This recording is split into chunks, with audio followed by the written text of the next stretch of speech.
Silakan Bang Christian, ada yang mau disampaikan mumpung ada Bang Zuma nih. Oh ya Bang Zuma, Iya, Bang Bang. Zuma mah bukan lawan saya, sudah terlalu tinggi ilmunya Bang Zuma. Enggak lah, Oh, Bang. emang Bang Christian masih di bawah. pernah debat? Emang Bang Christian pernah debat? Pernah berdiskusi tapi udah 2 kali kalau nggak salah sama Bang Zuma. Oh, iya. Bukan debat ya. Iya, nggak berdiskusi, kita tuker Sandal. pengetahuan, tapi ya buat saya bagus lah. Saya masih kurang kalau tentang keislaman. Oke, Bang Christian, kita bahas apa ini? Abang masih di Manado ini kan? Ya masih Bang. Oh, siap. Penting sehat terus, Bang. Ada Iya. ada hal apa yang menarik yang baru yang bisa kita diskusikan? Apa ya Bang Zuma? Kalau saya sih agak nggak mau bahas tentang itu karena saya kan kurang tahu. Kita Kurang bahas tahu ini aja, tentang Bang. Muslim. Kalau Kita- teman-teman Kristen, ya gimana? Kita gugurkan aja apa yang tertuang di dalam Al-Quranul Karim tentang penyaliban. Gimana? Di mana Al-Quran? Siap. Ya saya siap mendengarkan Bang Zuma kalau mau bahas. Tapi saya kurang tahu kalau soal Al-Quran. Ya, nanti kita arahkan apa yang diuraikan oleh Al-Quran ini nanti tertuju kemudian kepada Bible.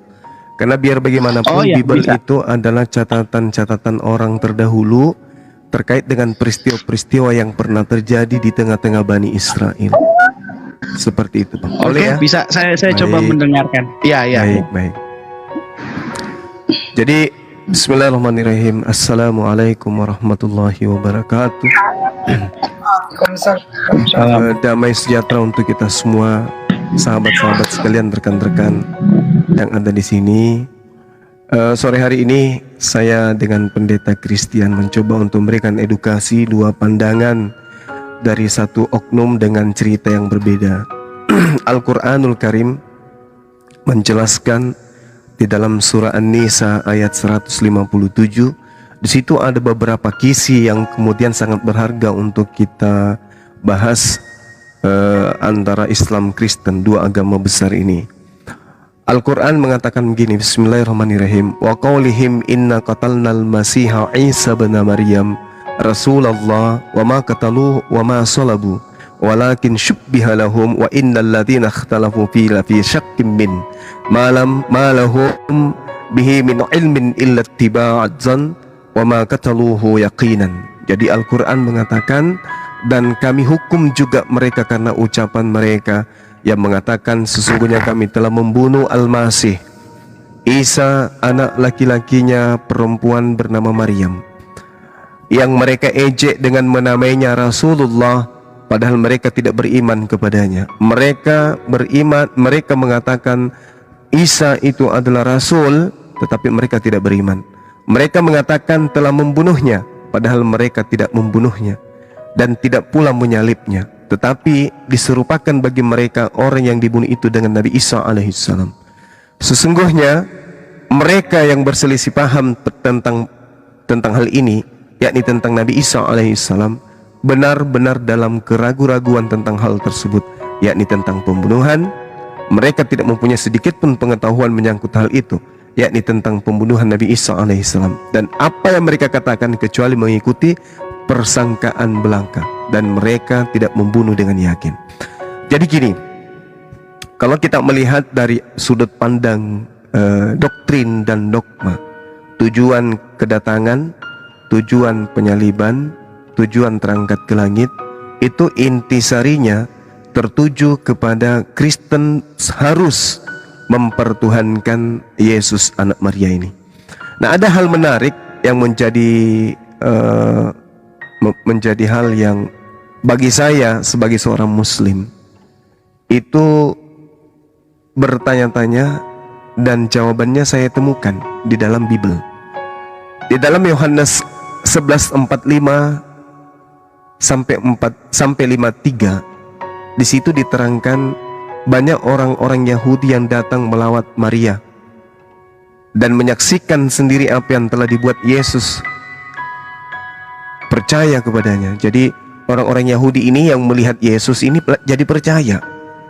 Tetapi ada yang pergi di antara orang percaya ini, ada yang kemudian pergi kepada orang-orang Farisi, melapor, menceritakan, menggosipkan ya tentang Yesus kepada mereka. Apa yang telah diperbuat oleh Yesus itu yang dia ceritakan. Jadi orang Farisi ini melapor kepada orang-orang Yahudi dan imam-imam kepala dan orang-orang Farisi itu sendiri. Setelah mereka mendengarkan laporan tentang Yesus, imam-imam kepala dan orang-orang Farisi memanggil mahkamah agama. Jadi memanggil kemudian unsur pengadilan. Lalu kemudian mereka berkumpul dan mereka berkata, apakah yang harus kita perbuat? Jadi orang-orang Yahudi, ahli Taurat, imam-imam kepala, orang Farisi, bahkan unsur mahkamah agama itu lagi berembuk. Apa yang harus kita buat? Sebab orang ini membuat banyak mujizat, maksudnya Yesus. Jadi terjadi ketegangan sehingga ada pertemuan kilat yang dilakoni oleh imam-imam kepala, orang Farisi, mahkamah agama, orang Yahudi dan orang Farisi. Apa yang harus kita perbuat? Sebab Yesus ini membuat banyak mujizat.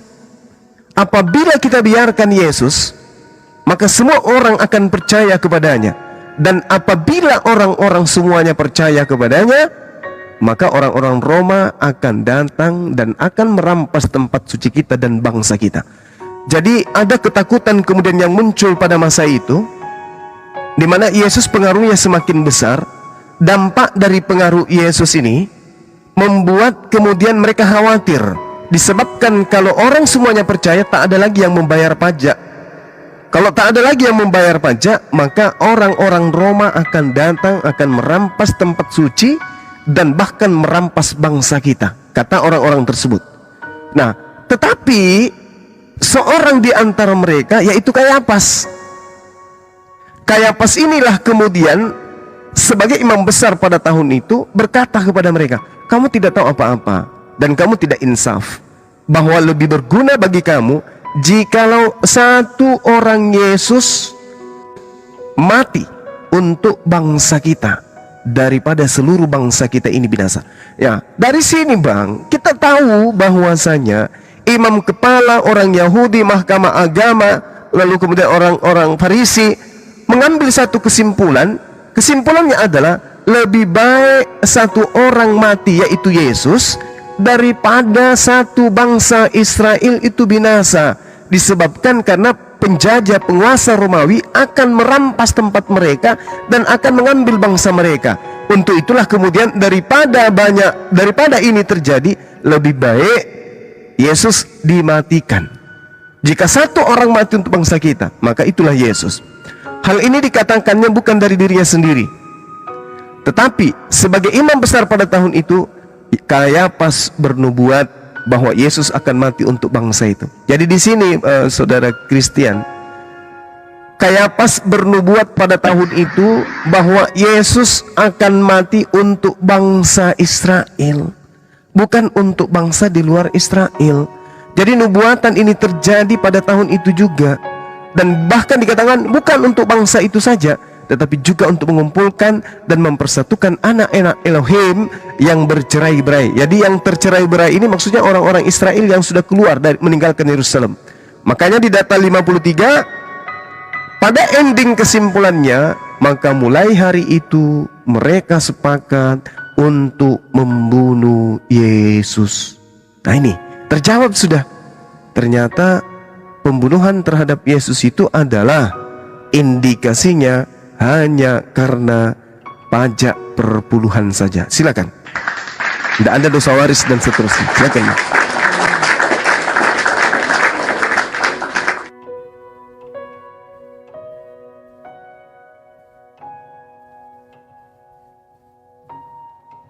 Telinga saya tersumbat atau gimana ini? Silakan Bang Christian. Kirain. Ya, maka jadi Yesus Silakan, mati silakan. hanya karena perpuluhan ya. Maksudnya Iya. seperti itu Bang Suma. Terkait dengan Yohanes 11, Bang. Oh, Iya. kalau saya pelajari sih Yesus mati bukan karena perpuluhan, Tetapi karena orang Yahudi itu benci sama Yesus karena takut Yesus berkuasa atas mereka, bukan karena perpuluhan. Gitu. Itu yang intinya yang saya pelajari, orang Yahudi takut sama Yesus karena apa? Nanti banyak yang ikut Yesus dan nanti Yesus yang berkuasa. Jadi agama Yahudinya tidak laku lagi. Itu. Bukan karena perpuluhan, karena Yesus nggak pernah singgung soal itu. Kalaupun dia pernah singgung soal itu, tapi tidak menekankan soal itu. Kira-kira itu sih Bang Juma. Iya. Jadi kalau kita melihat Bung dari alur cerita yang saya bacakan ini, yang pertama gini. Kita lihat di dalam Lukas 23 nomor 2. Di situ mereka mulai menuduh Yesus. Mereka berkata, kami dapati orang ini menyesatkan rakyat. Yesus menghasut orang supaya jangan membayar pajak kepada kaisar. Sebab katanya dia adalah Kristus, seorang raja. Matius 7:29, sebab Yesus mengajar mereka sebagai orang yang berkuasa, tidak seperti ahli-ahli Taurat yang lain. Yohanes 19 nomor 19, dan Pilatus menyuruh memasang juga tulisan di atas kayu salib itu, bunyinya Yesus orang Nazaret, raja orang Yahudi. Nah, kalau kita melihat di dalam Matius 27 nomor 18, Pilatus memang mengetahui bahwa mereka telah menyerahkan Yesus karena dengki. Siapa yang dengki? Ahli Taurat, orang Farisi, orang Yahudi, imam-imam kepala mahkamah agama dan seterusnya. Jadi para penggawa-penggawa Taurat, para penggawa-penggawa perjanjian lama ini bersepakat membunuh Yesus dikarenakan dengki. Bukan dikarenakan adanya dosa waris, ada penebusan dosa dan seterusnya, bukan. Matius 26 nomor 59, imam-imam kepala malah seluruh mahkamah agama mencari kesaksian palsu terhadap Yesus supaya Yesus dapat dihukum mati. Kalau yang diimani saudara kita Kristen hari ini, Yesus mati karena ada nubuatan di Yesaya, di Yesaya, di hukum Taurat dan seterusnya. Kalau itu ada, maka imam-imam kepala mahkamah agama, orang Farisi yang ahli Taurat, mereka tidak akan melakukan kesaksian-kesaksian palsu. Bahkan Kayapas tidak akan bernubuat. Tetapi karena memang nggak ada nubuatan itu, penyaliban itu nggak ada, maka kemudian solusi yang mereka ambil, yang mereka sepakati adalah melakukan kesaksian-kesaksian palsu untuk melakukan kemudian gerakan pembunuhan terhadap Yesus. Matius 26:59. Imam-imam kepala. Coba, imam-imam kepala ini maksudnya apa? Para rabi-rabi Yahudi, penggawa-penggawa ahli Taurat mereka ini. Bahkan seluruh mahkamah agama, coba. Bahkan seluruh mahkamah agama, berarti mereka yang kemudian memiliki wewenang duduk di atas kursi Musa, mengambil satu upaya kesaksian palsu terhadap Yesus supaya Yesus dihukum mati. Coba. Jadi ketahuan kan? Oh, mereka melakukan kesaksian palsu. Kalau ada nubuatan, tak perlu ada kesaksian. Mereka hanya mengatakan Yesus, ya, nubuatan sudah harus digenapi. Oh gitu, yes, semua yang tertulis tentang kamu harus. Gimana, kapan harinya kita eksekusi ente? Ini tidak ada. Malah mereka berupaya untuk melakukan kesaksian. Di dalam Yohanes 11 nomor 53, mulai hari itu mereka, orang Yahudi, orang Farisi, imam kepala, mahkamah agama, bersepakat untuk membunuh Yesus. Bayangkan. Apa yang menyebabkan mereka bersepakat membunuh Yesus? Oh, dosa waris? Tak ada. Tak ada. Penebusan dosa? Tak ada juga. Untuk menjadi Tuhan? Nggak ada juga. Lalu apa? Jelas tertulis di sana, lebih baik Yesus seorang diri mati daripada orang Roma datang merampas tempat suci kita serta merampas bangsa kita. Itu Bang. Ini Al-Quran yang saya uraikan tadi berdasarkan apa yang tertera dalam Al-Quran. Ini saya belum jauh, kita masih di akarnya dulu. Al-Quran mengatakan tidak ada penyaliban. Ada terhadap Nabiullah, ada penyaliban tetapi orang yang menggantikan. Kenapa? Karena ternyata penyaliban itu diasaskan terhadap data-data palsu yang disepakati untuk melakukan tindasan kriminalisasi terhadap Yesus, tindakan kekerasan terhadap Yesus, bahkan sampai kepada tindakan pembunuhan. Dan ini Tuhan tentu tidak inginkan. Kenapa? Tuhan mengatakan bahwa jangan kau mengganggu Mesiasku, jangan kau mengganggu orang yang kuurapi.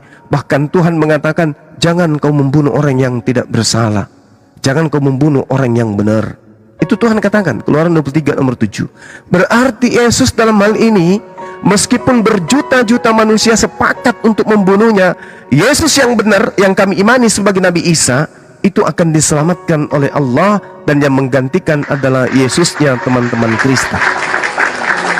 Saya kira begitu. Silakan saudara, mungkin sebagai orang yang pernah belajar ya di sekolah teologi, mungkin ada yang bisa saudara sanggah dari pernyataan saya. Silakan. Izin saudaraku Bang Christian sebentar. Ini Oke, saya ini dulu Bang Handi monitor, Bang Handi. Saudaraku Bang Handi monitor. Iya ya. Siap. Saudaraku izin ya, saya sholat asar dulu, mohon dimoderatorin sama Kang Handi ya. Afwan. Iya ya. Siap. Coba Siap. belajar. Lanjut Bang Christian. Oke, makasih. Menanggapi merespon perkataannya Bang Zuma, sebenarnya itu memang orang Yahudi, dia mau bunuh Yesus itu karena dengki, betul, tapi bukan karena perpuluhan ya, karena dengki, karena mereka cemburu dengan keistimewaan atau kelebihan Yesus. Nah, terus yang menjadi pertanyaan, apakah Yesus mati karena dosa waris? Dia mati bukan karena dosa waris, tapi memang harus mati. Emang udah jalan ceritanya, Yesus harus mati, bukan karena dosa waris. Memang jalan ceritanya dia harus mati. Dia mati di kayu salib. Itu menurut keimanan saya, kepercayaan saya, yang saya pelajari. Jadi bukan karena dosa waris. Yesus mati bukan karena dosa waris. Ada orang-orang Kristen masih berpikir Yesus mati karena dosa waris. Enggak, Yesus mati karena memang sudah diharuskan, dia harus mati. Bukan karena dosa waris, tapi ceritanya memang sudah seperti itu. Ceritanya dia harus mati, dia harus dibenci sama orang Yahudi, dia harus disalibkan, itu memang sudah ceritanya seperti itu. Nah, terus yang dibilang Yesus buat saya agak sedikit berbeda ya Bang Zuma. Saya mengimani Yesus bukan Yesus yang diceritakan di dalam Al-Quran, karena Yesus yang diceritakan dalam Al-Quran jauh berbeda dengan Yesus yang ada di Bible. Saya bisa menerima kalau itu Isa Al-Masih yang ada di Al-Quran, tapi nyatanya kan berbeda. Jadi kalau ada orang Kristen yang bilang sampai sekarang bahwa Yesus itu sama dengan Isa Al-Masih, buat saya itu berbeda. Karena kalau Yesus itu sama dengan Isa Al-Masih, pasti jalan ceritanya sama. Tapi nyatanya kan berbeda. Isa Al-Masih menurut apa yang tertulis di Al-Quran, sedangkan Yesus apa yang tertulis di Bible. Jadi jalan ceritanya udah berbeda. Jadi tidak bisa disamakan Isa Al-Masih dengan Yesus. Meskipun saya mengerti bahasa Arabnya, Yesus itu disebut juga dengan Isa Al-Masih atau yang diurapi. Tetapi pribadinya itu berbeda. Kira-kira seperti itu. Baik, terima kasih Bang Christian, saudaraku yang baik hati. Jadi Ya, kalau sama-sama. saudara, ya baik, saudaraku ini mengatakan Yesus itu mati bukan karena dosa waris, bukan karena tebus dosa ya, intinya di situ, tapi karena memang untuk mati. Jadi gini Bung, Al-Quran mengatakan memang ada yang disalibkan, memang ada yang dimatikan. Nah, sedangkan kalau saudara mengatakan bukan karena dosa waris, saya setuju. Lalu untuk apa? Untuk menggantikan Nabi Isa alaihissalam. Jadi kalau saudara mengatakan Nabi Isa dan Yesus itu berbeda, memang betul. Nabi Isa adalah Nabi yang datang kepada Bani Israel, mengajarkan hikmat Injil. Sedangkan Yesus bagi kami adalah orang yang menggantikan Nabi Isa di atas tiang salib. Mari kita lihat. Di dalam pengajaran Amsal 21:18, orang fasik menjadi tebusan bagi orang yang benar, dan pengkhianat ya dijadikan sebagai tebusan bagi orang yang jujur. Ini adalah kaidah. Ini kaidah, ini hukum Tuhan. Ini hikmat yang Tuhan berikan. Bahwa kemudian orang baik diselamatkan, orang jujur diselamatkan, pengkhianat dan orang fasik yang menggantikan. Berarti ketika Nabi Isa terancam, Nabi Isa alaihi salam kemudian ingin dibunuh oleh orang-orang Yahudi bekerjasama dengan orang Roma, Nabi Isa diselamatkan, yang menggantikan itulah Yesus yang saudara sebut Kristus. Amsal 11:8, orang-orang benar diselamatkan dari kesukaran, lalu orang fasik yang menggantikannya. Nabi Isa alaihissalam adalah orang yang benar, datang kepada Bani Israel, mengajarkan mereka hikmat Injil, mengajarkan mereka menyembah kepada Allah, mengajarkan mereka kembali kepada hukum Torah. Mereka tolak, kemudian mereka bersepakat untuk membunuhnya, lalu Tuhan menyelamatkan Nabi Isa, ada penggantinya kemudian. Itulah Yesus yang saudara sembah. Nah sekarang, kenapa ada terkait dengan ini? Saudara mengatakan tidak ada hubungannya dengan perpuluhan. Baik, mari kita lihat Lukas 23 nomor 7. Di dalam sana ada dalam bahasa Yunani poros. Poros ini berbicara mengenai upeti, berbicara mengenai pajak. Berkaitan dengan upeti, berkaitan dengan pajak. Ketika berbicara tentang Bani Israel, maka harus berkait dengan perpuluhan. Di situ mereka mulai menuduh Yesus. Katanya, telah kedapatan oleh kami bahwa orang ini menyesatkan bangsa kami dan melarang membayar pajak kepada kaisar. Dan tentang dirinya ia mengatakan bahwa ia adalah Kristus, yaitu Raja. Ini perjanjian baru. Jadi Yesus kemudian digadang-gadang pada saat itu disebabkan karena dia mempengaruhi orang. Dia mempengaruhi orang bukan karena sengaja, tapi karena memang dia adalah wakil Tuhan, utusan Tuhan yang datang kepada Bani Israel, kemudian diberi tanda, diberi mujizat, diberi kekuatan. Dan kekuatan-kekuatan yang diberikan kepada Yesus inilah yang menyebabkan orang-orang Yahudi jatuh cinta kepadanya, sehingga mereka meninggalkan bait suci, mereka meninggalkan sinagoge, menuju kepada pengajaran Yesus, di mana Yesus pada saat itu belum bertempat tinggal, belum ada gedung untuk dia khusus mengajar jemaat, nggak ada. Jadi murid-muridnya belajar di lembah, belajar di bukit-bukit, belajar di gunung, di pinggiran sungai dan seterusnya.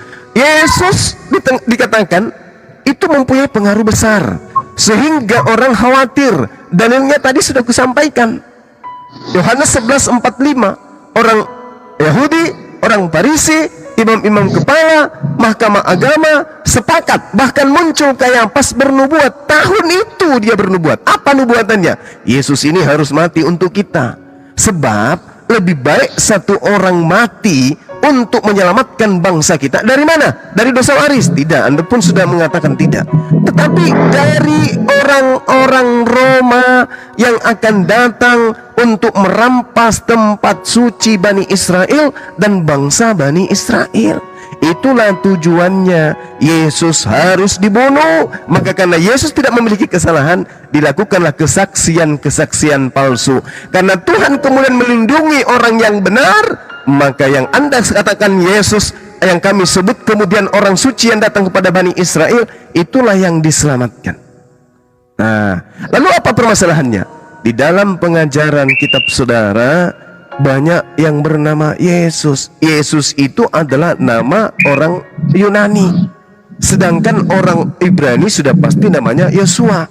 Ketika berbicara mengenai Yosua, dalam bahasa Aramaik disebut Iso, dalam tataran bahasa Arab menjadi Isa. Ibrani, Aram, Arab, satu bahasa serumpun, tiga bahasa serumpun. Jadi Ibraninya Yosua, Aramnya Iso, Arabnya Isa. Yesus Yunani. Nah, yang Yesus Yunani inilah yang dijual kepada Yunani. Berarti ketika berbicara mengenai sosok yang ada disebut Yesus sebagai nabi yang datang kepada Bani Israel, itulah Iso, itulah Yosua, itulah Isa alaihissalam yang diselamatkan. Dan yang disembah adalah yang menggantikan Nabi Isa, Yesua, dan Isa alaihissalam. Silakan Bang. Ya, terima kasih Bang Suma.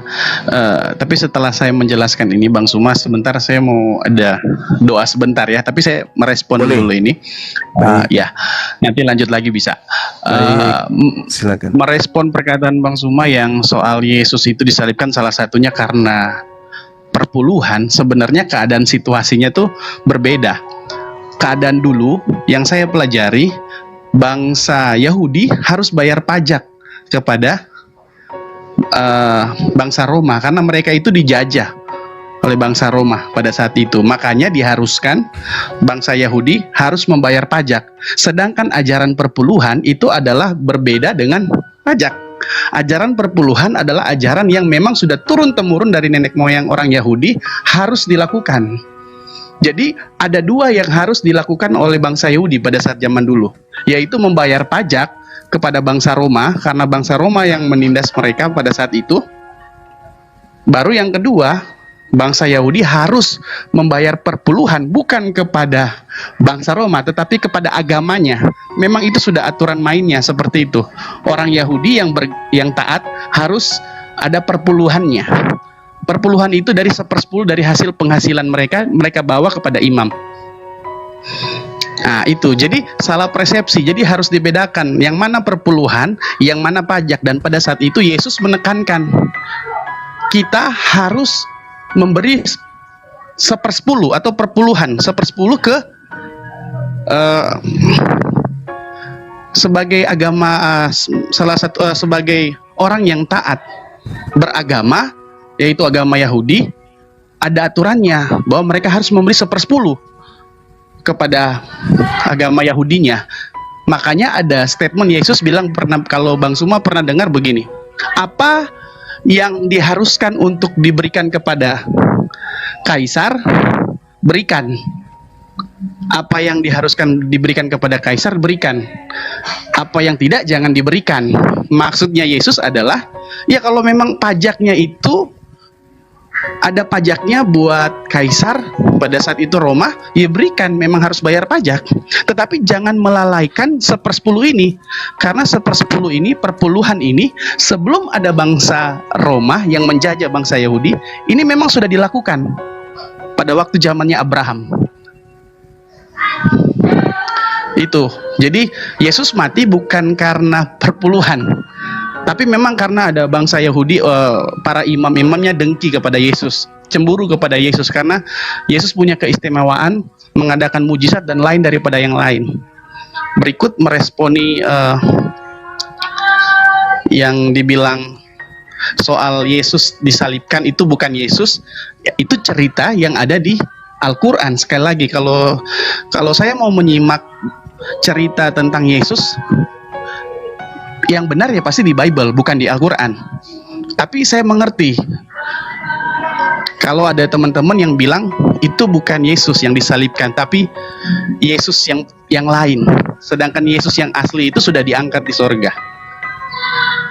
Memang Yesus itu bukan bahasa Ibrani, tapi bahasa Yunani aslinya. Karena kita perjanjian baru itu bahasa aslinya adalah bahasa Yunani, bukan bahasa Ibrani. Perjanjian lama adalah bahasa Ibrani, tetapi masuk ke dalam perjanjian baru itu adalah bahasa Yunani. Arti Yesus yang artinya Yosua Hamasia masuk ke dalam translate ke bahasa Inggris dari Yunani, itu jadinya Jesus gitu loh. Masuk dalam bahasa Indonesia, dipermudahkan lagi bahasa perkataannya jadi Yesus. Itu tidak jadi masalah sih Bang Suma. Tapi di luar daripada itu, saya tetap respect, menghormati Bang Suma penjelasannya.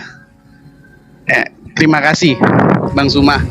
Nanti silakan menjelaskan lagi. Saya mau lanjut doa, tapi saya mute dulu ini ya Bang Suma. Ya, boleh? Baik saudaraku Ya. Christian. Jadi Terima kasih. tidak ada yang salah yang saudara sampaikan terkait dengan pajak tadi, nggak ada.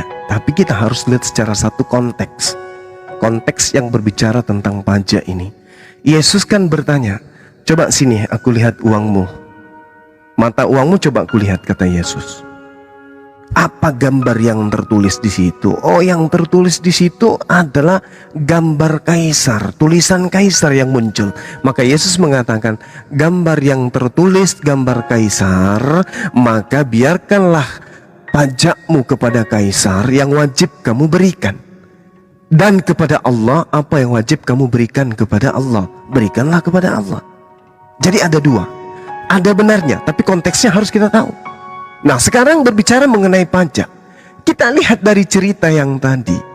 Kalau orang Yahudi, saudara, yang berhak menerima perpuluhan itu adalah imam-imam. Siapa imam itu? Imam Lewi. Nah, sekarang apakah Imam Lewi ikut terlibat pada saat penangkapan? Terlibat. Pada saat adanya muncul indikasi kesepakatan untuk melakukan kesaksian-kesaksian palsu, siapa pelakunya? Justru imam-imam yang terlibat. Pengumpul-pengumpul perpuluhanlah yang terlibat dalam hal kesepakatan penangkapan dan pembunuhan Yesus. Di situ dikatakan orang-orang Yahudi dan orang-orang Farisi, lalu imam-imam kepala, dan memanggil mahkamah agama. Jadi pengumpul perpuluhan lagi rapat darurat untuk melakukan penangkapan terhadap Yesus, disebabkan oleh karena jemaatnya sudah berkurang dan lebih percaya kepada Yesus. Akibatnya perpuluhan berkurang. Akibatnya jika perpuluhan berkurang, maka pajak untuk Roma juga berkurang. Jelas itu. Jadi tidak ada, bukan terpisah antara perpuluhan dan pajak pada saat Bani Israel dibawa kekangan daripada Romawi. Romawi minta pajak, pajaknya diberikan dari unsur perpuluhan tadi. Inilah yang dikatakan bahwasanya imam-imam kepala, artinya Lewi di sini, Imam Lewi di sini terlibat di dalam kesepakatan melakukan kesaksian palsu. Mereka sepakat untuk membunuh Yesus. Makanya muncul Imam Kayapas. Imam Kayapas bukannya melihat, oh tenang. Ada kok tertulis di Torah, ada kok tertulis di Mazmur, ada kok tertulis di Yesaya bahwa Mesias kita ini harus mati memang. Ada kok. Tapi apa yang terjadi? Kayapas justru membuat nubuatan tahun itu juga. Apa nubuatannya? Kristen tidak dapat jatah. Kok bisa bang? Yes, karena nubuatnya adalah Yesus akan mati untuk bangsa Israel, dan bukan untuk bangsa Israel saja, tetapi juga untuk mengumpulkan dan mempersatukan anak-anak Elohim yang bercerai-berai. Siapa anak-anak Elohim? Bani Yakub yang dihamburkan Tuhan ke seluruh penjuru mata angin. Tertulis di mana? Yehezkiel 5 nomor 12, Yeremia 23 nomor 2 nomor 3, Yeremia 50 nomor 17. Bani Yakub dibuat murka oleh Bani Yakub membuat Elohim murka sehingga Elohim menghamburkan mereka bercerai-berai ke seluruh penjuru bumi. Kematian Yesus adalah untuk mengumpulkan dan mempersatukan Bani Israel yang berhambur kemana-mana, dan juga untuk membebaskan Bani Israel dari penindasan Romawi. Itulah tujuan Yesus dibunuh. Itulah tujuan kemudian Yesus disepakati dengan siasat-siasat buruk, ya, rencana-rencana buruk dengan kesaksian-kesaksian palsu. Utusan Tuhan hendak dicelakai, tetapi Tuhan tidak menginginkan itu. Makanya saya katakan ada kaitannya cerita Yohanes 11:45 dengan Al-Quranul Karim. Kalau Anda menolaknya silakan aja, tetapi apa yang tertulis di kitab saudaraku ini tidak bisa diganggu gugat. Demikian. Oke teman-teman, mungkin ada saudara kita Bang Christian lagi ibadah.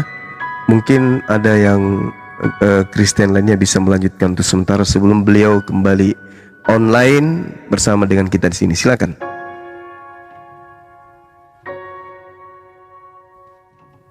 Terusin aja Bang Jemaat. Bang Andi, silakan Bang Andi. Tuh ada Pak Kasa. Lanjut aja dulu Pak.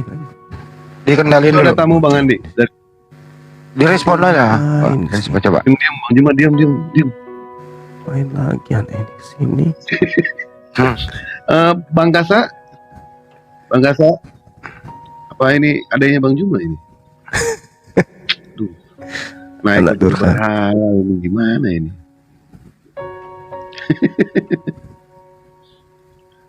Nggak respon Bang Andi ini? Ya respon ya udahlah. Oke, saya tambahkan Makasih. ya. Iya. Iya.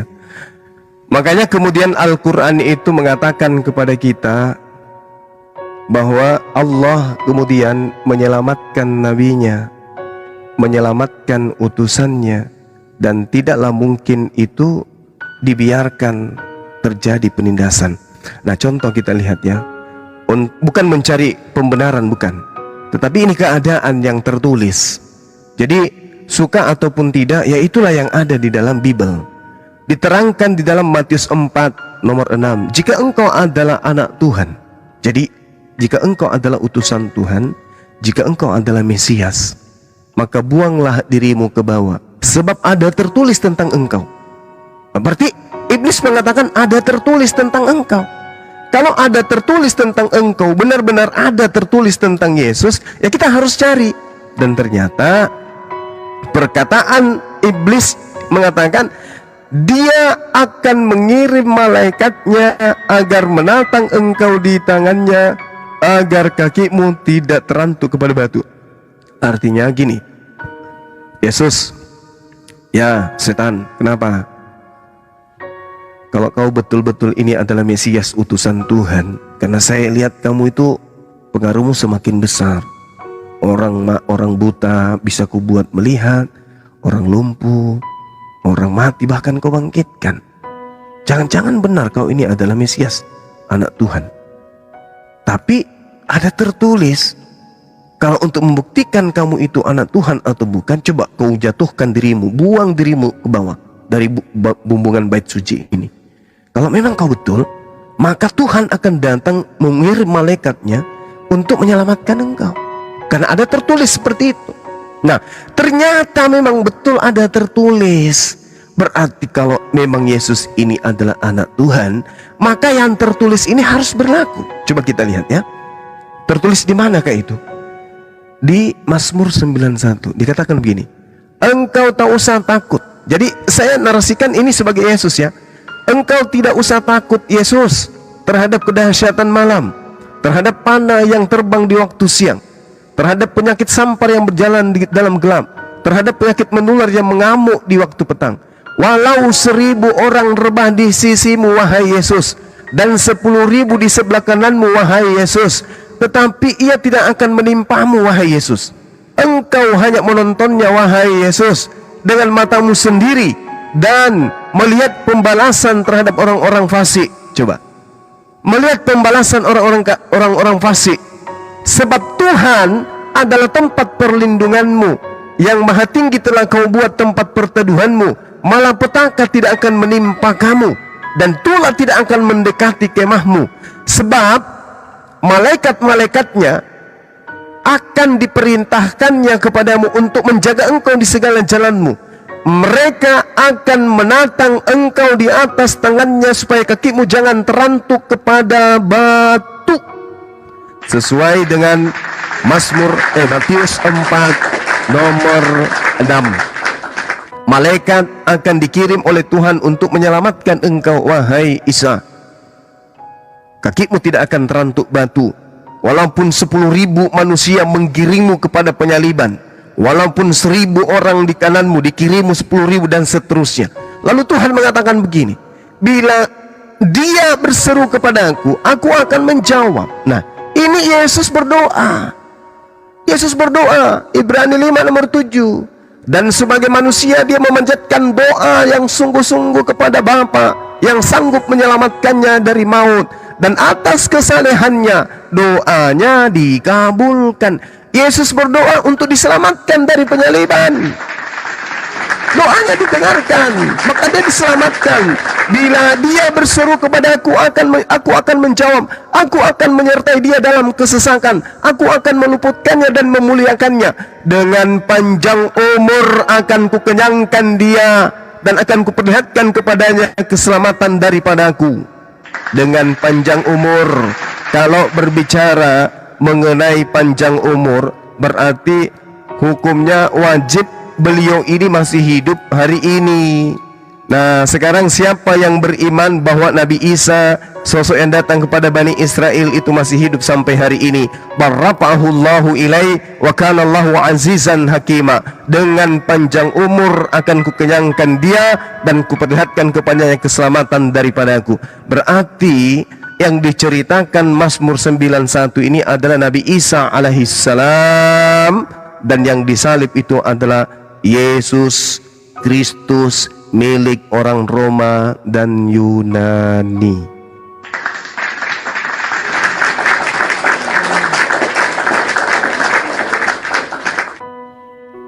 Ini jelas. Jadi di Islam itu diceritakan dalam Al-Quran ada dua pelaku.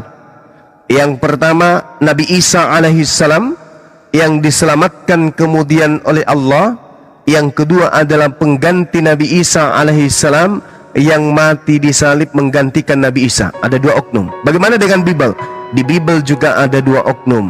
Ada Yesus, Yesua, yang kemudian datang sebagai Nabi dan Rasul di tengah-tengah Bani Israel. Ada juga Yesus, murni Yesus Barabas, putra Bapa, yang menggantikan Yesus di atas tiang salib, yang kemudian dijual ke Romawi dan Yunani menjadi Tuhan. Jadi di Al-Quran bercerita dua oknum, di Bible juga bercerita dua oknum. Ada Yesus yang diselamatkan, ada Yesus yang disalibkan. Nabi Isa alaihissalam, ada Nabi Isa yang diselamatkan, ada pula Nabi Isa yang disalibkan, alias orang yang diserupakan Nabi Isa yang disalibkan. Masing-masing dua oknum. Di Kristen, di Bible ada yang diselamatkan dan ada juga yang dimatikan. Di mana dia diselamatkan? Kita lihat. Di Markus 14 nomor 50, di situ jelas sekali sudah ada yang bernama Yesus tertangkap. Di Markus 14 diceritakan di data nomor 50, murid-murid Yesus itu lari meninggalkan Yesus. Lari. Lalu murid semuanya meninggalkan Yesus, lari meninggalkan Yesus. Lalu di data nomor 51 ada seorang muda yang pada waktu itu hanya menggunakan sehelai kain lenan untuk menutupi badannya, mengikuti orang yang bernama Yesus yang sudah ditangkap. Mereka hendak menangkapnya, tetapi kemudian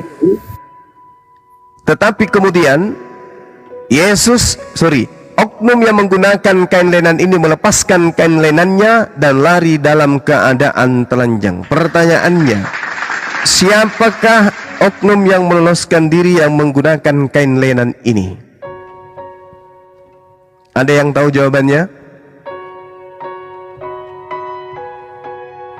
Sulit dijawab. Masa sih? Jawabannya ada di Yohanes 13 nomor 4. Lalu bangunlah Yesus menanggalkan jubahnya, dan ia mengambil sehelai kain lenan dan mengikatkan pada pinggangnya. Berarti yang tadi melepaskan kain lenan lari telanjang itu siapa?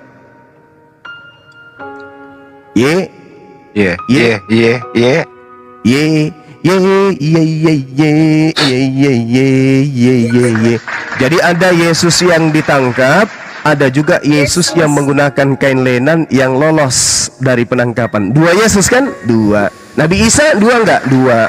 Isanya yang satu diangkat ke langit, Isa yang diserupakan yang satunya ditangkap. Persis dengan cerita itu. Maka orang-orang yang beriman, orang-orang yang berakal sehat, Shalom.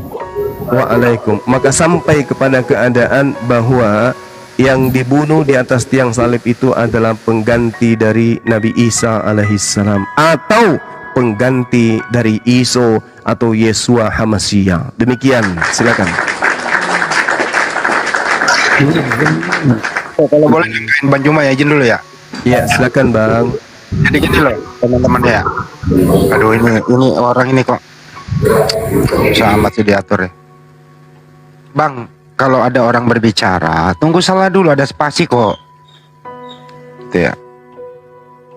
Jadi cerita atau kisah tentang penyaliban itu kisah tentang ada tumbal darah menebus dosa itu sudah ada sebelum Yesus Mesias ada di muka bumi. Itu sudah ada.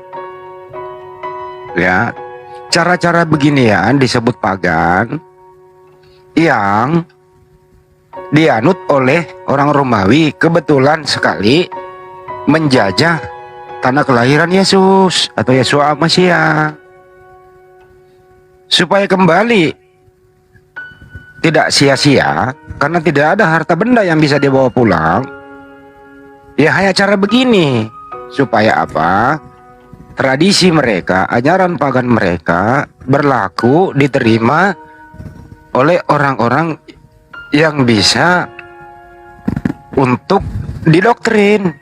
Karena di sini ada unsur supaya ini laku, unsur ekonomi, unsur politik dan seterusnya. Memang laris ya Banyuwangi, laris gitu loh. Laris bang, karena Romawi Yunani memang dari nenek moyang mereka itu nyembah inkarnasi dewa yang muncul dari manusia jadi manusia. Ya, dijadikanlah Yesus sebagai tokoh ya Banyuwangi supaya laris. Yes. Nah itu maksudnya bro.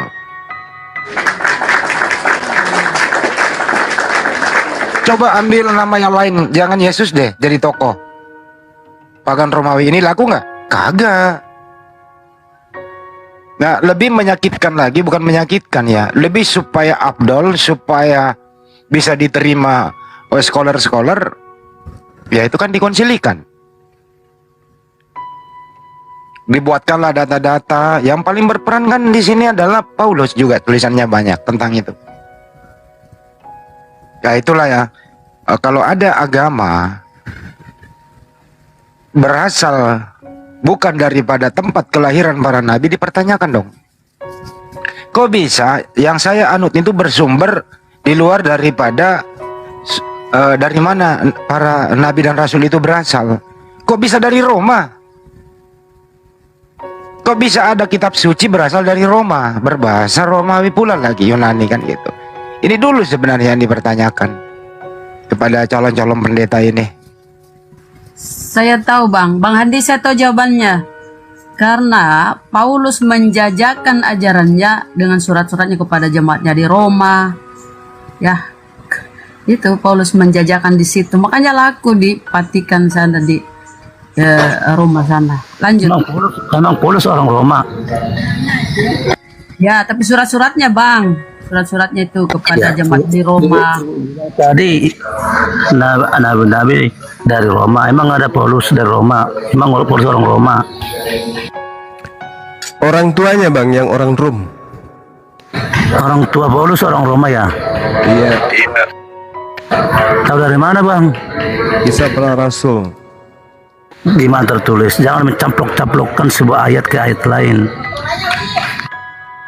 Ya, jadi kalau dia katakan kemudian di Kisah Para Rasul 23 nomor 23 sampai 27, di situ abang kemudian akan menemukan kenapa Paulus ini tidak dieksekusi, disebabkan karena Paulus adalah warga negara Romawi sejak lahir. Warga negara tapi bukan orang Roma. Kewarganegaraan dengan aku orang Batak berwarganegaraan Indonesia. Tapi kalau aku ke Malaysia, aku orang Batak berkewarganegaraan Malaysia. Tapi kan asal usulnya sukunya bukan suku Roma. Kan begitu. Nah, itu harus kita jangan mencaplok. Oke. Kalau begitu, Bang, siapa nama bapaknya? Ya saya nggak tahu, tapi aku bertanya.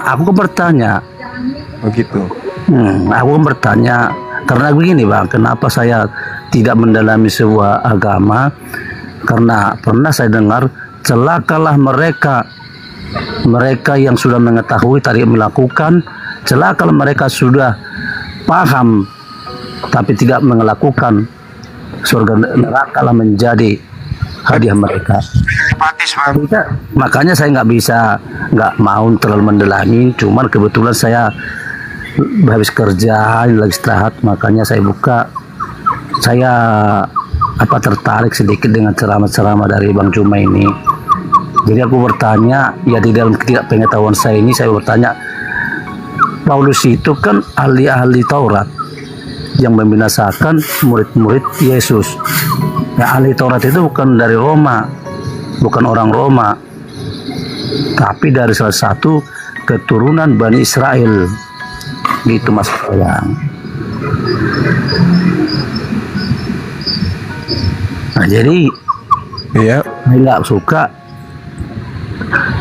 kalau ayat-ayat itu ayat ini dicaplokkan kayak ini, ayat ini kayak ini, itu nggak nyambung. Kita harus berperikop.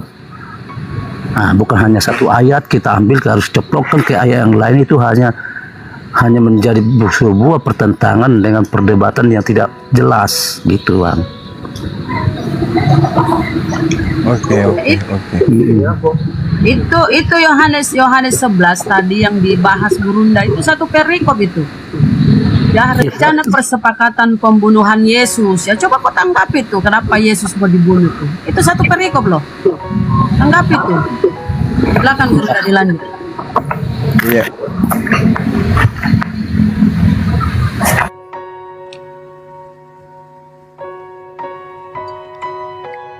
Cik, Silakan Bang Juma. Itu Paulus siapa sih sebenarnya nih orang? Gitu loh. tidak diketahui Bang. Hanya saja yang saya katakan tadi bahwa di Kisah Para Rasul 22 Paulus itu memiliki ponaan, begitu juga di Kisah Para Rasul 23. Kalau nggak diketahui, jangan dibicarakan dengan kata bahwa dia orang Roma. Nah, Bang, Di mani kalau tidak diketahui jangan di mani, Pak. Bang Jangan gini loh percaya. Bang. Bang tadi abang udah ngomong panjang. Biarkan gantian Bang. Tadi Anda bicara nggak dipotong loh. Biar Bang Juma kelar dulu. Abang mute dulu. Oke? Itu cara diskusi yang baik. Saya mute ya Bang. Nanti siapkan data Abang. Oke? saya nggak pakai data Bang, istilahnya kan aku Nggak bicara pakai data. Diam dulu. Dengarin dulu penjelasannya siapa Paulus. Silakan Bang Juma. Iya. Bang Robert, begini sebelum ke Gurunda, Bang Robert kalau selesai berbicara langsung di mute karena Anda agak noise soalnya ya. Nanti kalau Gurunda sudah beres ngomong baru Anda buka mute dan berbicara ya. Lanjut. Oke, lanjut. Oke Bang. Jadi coba kita lihat di dalam Kisah Para Rasul ya, Kisah Para Rasul 22 ya, nomor 24. Situ pemerintah yang membawa Paulus ke markas menyuruh memeriksa dan menyerahkan dia supaya tidak diketahui apa sebabnya orang banyak itu berteriak demikian rupa terhadap Paulus. Lalu kemudian Paulus ditelentangkan untuk disesah. Lalu ada petugas yang berteriak pada saat itu, jabatannya sebagai perwira, "Bolehkah kamu menyesal seorang warga negara Rom, apalagi tanpa diadili?" Nah, sedangkan kemudian kalau dikatakan bahwa dia hanya sekedar bernegara Roma, lalu apa dasar pijakannya sedangkan dia itu adalah murid Gamaliel? Bisa nggak dijelaskan itu? Kan saya sudah jelaskan Bang. Pada saat itu yang menguasai sekitar dari Nil sampai Sungai Efrat atau Israel dan termasuk juga negara Arab adalah yang menguasai orang Roma. Dia mendaftarkan diri sebagai warga negara Roma, tapi bukan suku dari Roma. Tapi kelahirannya gimana? Kelahirannya itu sesuai dengan data dia itu adalah ahli Taurat. Lah nggak bisa. Nggak bisa, Pak. Nggak bisa Bang. Apakah orang Roma menjadi seorang ahli Taurat? Saudaraku, Paulus itu kemudian tidak dieksekusi pada masa di Kisah Para Rasul 22. Benar, karena dia sudah menetapkan diri sebagai warga negara Roma. Tidak, dia menyatakan tentang kelahiran. Dia diperanakkan genau dalam bahasa Yunani. Genau itu berbicara mengenai kelahiran, mengenai silsilah. Dia dilahirkan berdasarkan kebangsaan Rom. Kisah Para Rasul 22 nomor 28 gitu loh. Jadi Paulus ini orang Rom. Rom itu Roma. Aku mempunyai hak itu karena kelahiranku. Aku berhak menyandang warga negara Roma karena atas kelahiranku. Berarti aku diperanakkan berdasarkan kelahiran Rom. Ini data, Bung. Kenapa silsilahnya Paulus itu kemudian tidak tertorehkan? Menuliskan 14 buku. Di mana kalau dia itu orang Roma? Kisah Para Rasul 22 nomor 28. Dia warga negara Roma, bukan Tidak dikatakan Roma. warga negara, dia dikatakan kewarganegaraannya itu dibeli dengan harga yang mahal. Coba. Kewarganegaraan. Saudaraku, dia dituduh oleh kepala pasukan. Kepala pasukan Romawi menuduh Paulus, kewarganegaraanmu itu kamu beli dengan harga mahal. Apa kata Paulus? Tetapi aku mempunyai hak itu karena kelahiranku, genau. Aku menjadi warga negara Roma karena kelahiranku memang sebagai orang Rom.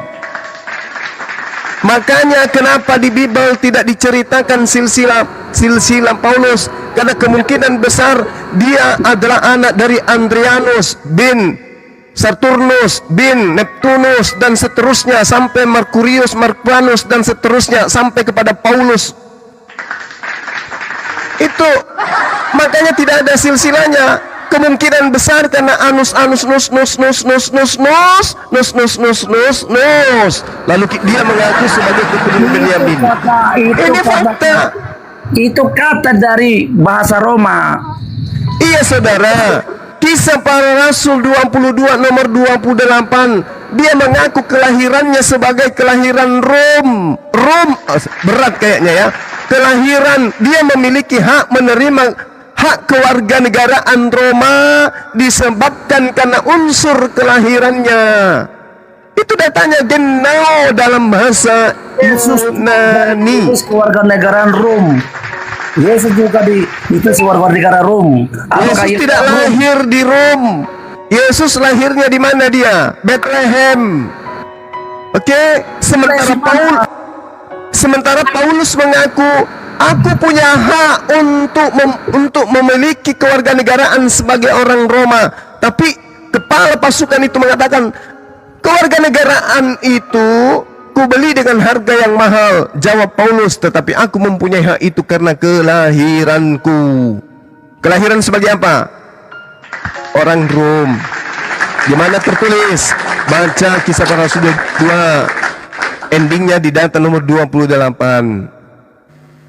Katakan, benarkah engkau warga negara Rom? Jawab Paulus, benar.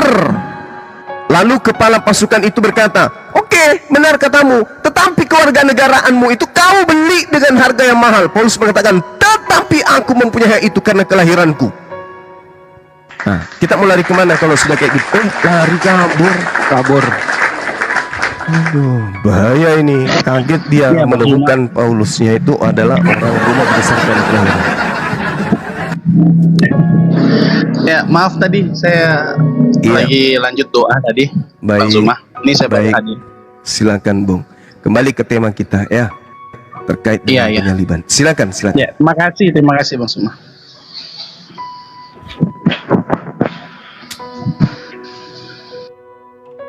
Silakan, Bang. Ya terusin bro, Christian. Oh iya, apa tadi nih? Maaf tadi saya nggak dengar soalnya tadi baru Jadi saya datang. mengatakan Isa di dalam Al-Quran itu ada dua. Satu asli, satu hanya oknum yang diserupakan. Di Bible, Yesus juga ada dua. Satu Yesus asli yang adalah Nabi yang menerima hikmat Injil. Satunya penggantinya Yesus. Jadi ada dua masing-masing. Silakan. Oh iya, saya ngerti. Jadi begini, di Bible tidak ada tertulis sih yang saya pelajari. Tidak tertulis Yesus itu ada dua. Kecuali di luar Bible, saya bisa mengerti. Tapi di dalam Bible tentang silsilah kehidupan Yesus itu cuma satu, tidak ada Yesus dua gitu. Jadi coba mau merujuk itu, saya mau tanya ke Bang Juma. Bisa kasih contoh nggak Bang Zuma? Oke. Ada rujukannya nggak kalau dibilang di Bible itu Yesus itu ada dua? Karena setahu saya Yesus itu cuma satu. Yang Bible tulis cuma satu Yesus, tidak ada dua. Makasih. Oke, Bung. Jadi sebelum saya menjawab itu, bolehlah kiranya saudara saya ini memberikan kesimpulan akurat, Yesus ini anak ibu atau anak bapak? Yang Anda sembah maksud saya, yang Anda tuhankan. Anak bapak atau anak ibu? Oh ya, Yesus itu kalau dalam silsilah kelahirannya dia itu anak ibu, anak Maria, anak Maria. Iya. Karena dia yang Maria yang mengandung dia, jadi ya saya bisa sebut dia anak Maria. Oke, baik. Kalau dibilang Yesus itu anak Bapa, ya karena Bapa yang mengutus dia. Oke. Bapa yang mengutus dia dan ya gimana Bang Iya. Zuma? Ketika kemudian Pilatus mengambil kebijakan terhadap Yesus anak Maria, apakah di sana juga ada yang sedang dipenjara Yesus anak bapak? Tidak, pada saat itu ada Barnabas. Nah itu dia. Barnabas sendiri artinya apa? Barnabas artinya anak bapak, Yesus anak bapak. Jadi ada dua tahanan. Oh ya, silakan. Iya, silakan. Ada dua tahanan. Kemudian kalau kita berbicara Barabba atau putra bapak dalam bahasa Indonesia dan bahasa Aramaiknya adalah Barabba, artinya di sini ada dua Yesus. Satu Yesus anak mama, satunya lagi Yesus anak papa. Sedangkan Yesus anak mama ini kemudian itu yang diselamatkan. Yesus anak papa inilah yang disalib. Kenapa saya katakan demikian?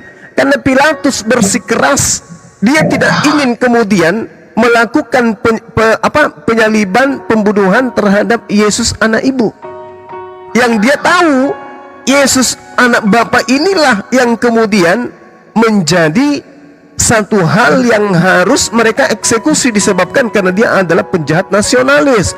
Makanya dikatakan begini, Pilatus berkata kepadanya, tidakkah engkau dengar betapa banyaknya tuduhan dan saksi-saksi ini terhadap engkau? Tetapi ia tidak menjawab satu kata pun, sehingga wali negeri itu sangat heran. Telah menjadi kebiasaan bagi wali negeri untuk membebaskan satu orang hukuman pada tiap-tiap hari raya itu di atas pilihan orang banyak. Pada waktu itu ada dalam penjara seorang yang terkenal kejahatan yang bernama Yesus Barabas. Nah, kira-kira yang mana mau dilepaskan ini? Yesus anak mama atau Yesus anak bapak? Itu yang pertama.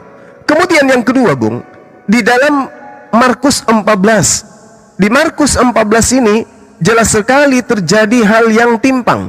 Timpangnya kenapa? Di Markus 14 nomor 50, lalu semua. Jadi dikatakan sini, semua murid Yesus meninggalkan Yesus dan melarikan diri. Semua. Kalau dikatakan semua berarti nggak ada lagi. Tapi anehnya ada seorang muda yang waktu itu hanya memakai sehelai kain lenan untuk menutupi badannya dan mengikuti dia, dan mereka hendak menangkapnya. Yesus katanya sudah ditangkap tuh, yang digiring dari penjara sudah ditangkap, namanya juga Yesus. Dan kondisi kedua, murid-murid Yesus pada lari semua meninggalkan. Nah, yang ketiga, kondisi ketiga, setelah murid-murid lari semuanya, ada juga satu orang anak muda yang tidak lari, yang menggunakan kain lenan. Yang jadi pertanyaan di sini adalah, siapakah pemuda yang lari, yang menggunakan kain lenan ini? Sorry. Siapakah dia yang lari dengan melepaskan kain lenan? Tadi sudah ada Yesus, oke, tapi kan juga ada Yesus anak bapa. Yesus ditangkap, oke. Ada juga oknum yang menggunakan kain lenan yang lari meloloskan diri. Pertanyaannya, siapa yang menggunakan kain lenan ini, yang lari meloloskan diri ini siapa? Ada yang tahu? Murid-murid kan sudah pada lari lebih dulu, tapi kok tiba-tiba muncul ada pemuda lagi yang menggunakan kain lenan? Siapa yang menggunakan kain lenan ini? Ada yang tahu?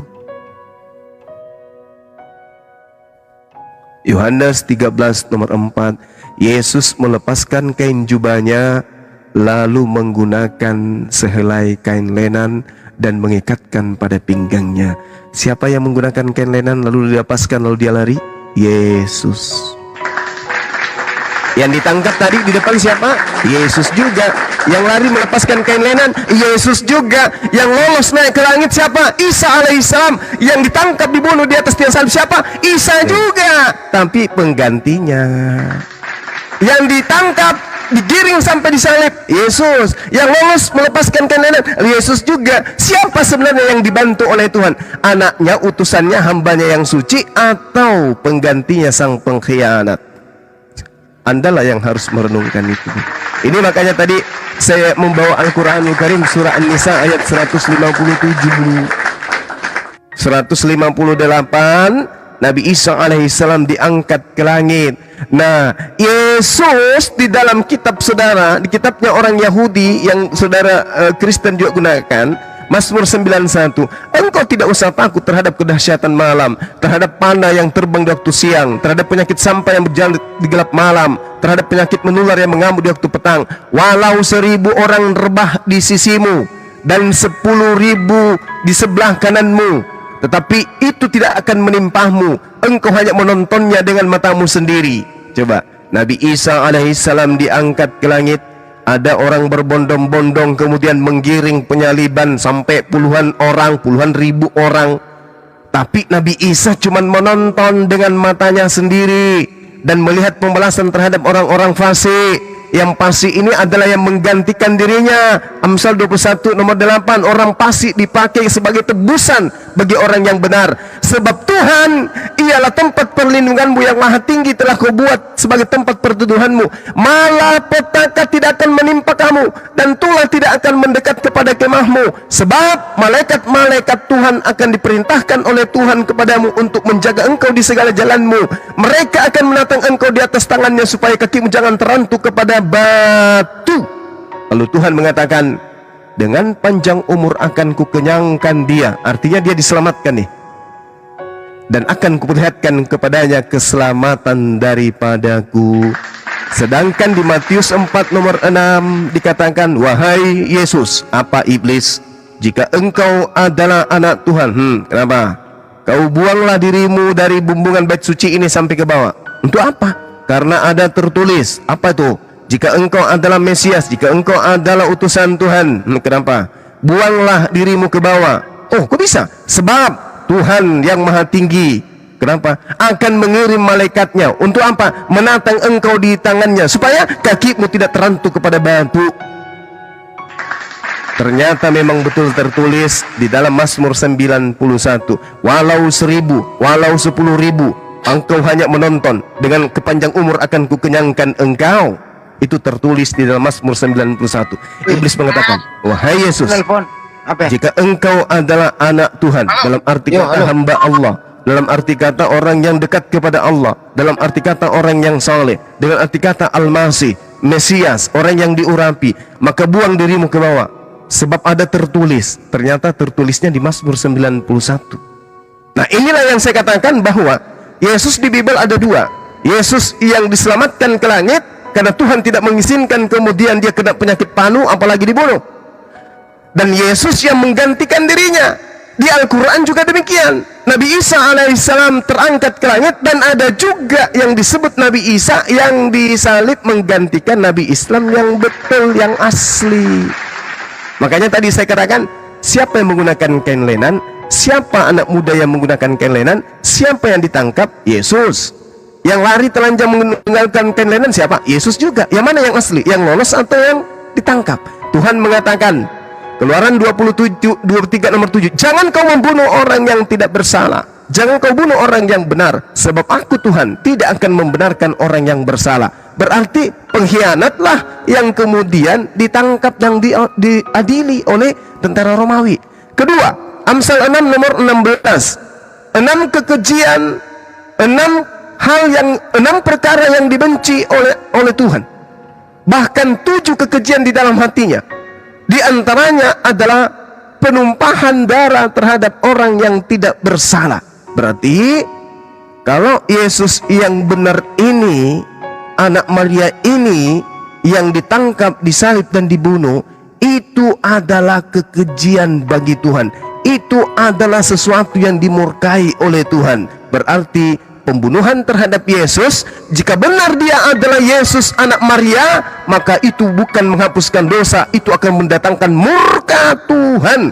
Tetapi jika yang dibunuh ini adalah pengganti Yesus, adalah orang yang fasik, maka benarlah Pak Pendeta, pembunuhan itu memang harus terjadi, tetapi bukan untuk penebusan dosa, bukan juga untuk memberikan kehidupan yang kekal, melainkan kematiannya Yesus di atas tiang salib semata-mata untuk menggantikan Yesus yang asli atau Nabi Isa alaihissalam. Dan setelahnya kemudian muncul orang-orang Farisi, muncul serigala-serigala menyamar domba yang mengambil kejadian itu, menjual ke Romawi dan Yunani sebagai cikal bakal penyembahan terhadap dewa Zeus yang menjelma menjadi Yesus. Demikian. Oke, makasih Bang Suma. Tapi merujuk tadi dalam Markus 15, sebelum juga dalam kitab Markus kan yang dimaksud anak bapa itu adalah Yesus. Jadi kalau ditarik dengan Barabas, tentulah sangat ngaco gitu perbedaannya, karena dalam Markus 15 tidak ada disebut Yesus yang lain. Di situ yang disebut adalah Barabas. Nah, kalau mau dihubungkan Barabas ini adalah anak Markus Allah. 14, Bang. Markus berapa? 14, bukan 15. Markus 15. 15. Markus 15 yang diceritakan Bang Suma itu Yesus di hadapan Pilatus. Yesus di hadapan Pilatus itu yang digantikan itu, yang mau sebenarnya kan yang dibicarakan itu Barabas. Jadi pada saat itu sebelum saya masuk ke situ, saya ingin menyinggung dulu. Yang dimaksudkan Yesus itu ada anak apa? Yang dimaksudkan Yesus itu anak Bapa, ya Yesus ini, bukan Yesus Barabas, karena di dalam Markus 15 tidak tertulis Yesus Barabas. Dan kalau mau dihubung-hubungkan gitu loh, sebenarnya yang paling tepat dan yang paling cocok dari kisah Yesus, dari awal Yesus sudah disebutkan bahwa dia diutus oleh Bapa dan Bapa mengaruniakan anaknya. Berarti di sini yang dimaksudkan adalah Yesus. Dan masuk ke dalam Markus 15, di situ ditulis Barabas, bukan Yesus yang lain. Nah, jadi buat saya bukti otentiknya tidak ada kalau dibilang Yesus itu ada dua. Karena anak Bapa mengacunya kepada Yesus, bukan kepada Barabas. Barabas sama sekali tidak dibilang anak Bapa, bahkan sedikit pun tidak pernah disinggung di dalam Bible bahwa dia itu anak Bapa. Yang diartikan secara nyata atau secara de facto bahwa Barabas adalah anak Bapa atau Barabas yang diutus oleh Bapa. Dalam Markus 15 di situ jelas dikatakan bahwa sebenarnya orang Yahudi lah yang menghendaki Yesus harus disalibkan. Ada sebuah pilihan kan di situ. Nah, telah menjadi kebiasaan dalam Markus 15 ayat yang ke-6, telah menjadi kebiasaan untuk membebaskan satu orang hukuman pada tiap-tiap hari raya. Jadi pada saat itu sudah mau menjelang hari raya, memang kebiasaannya dari bangsa Roma untuk membebaskan satu orang. Sebenarnya Pilatus dia heran kepada Yesus. Yesus sebenarnya boleh saja untuk berbicara, dan Pilatus tahu bahwa sama sekali Yesus ini tidak bersalah, tapi Yesus tidak mau berbicara.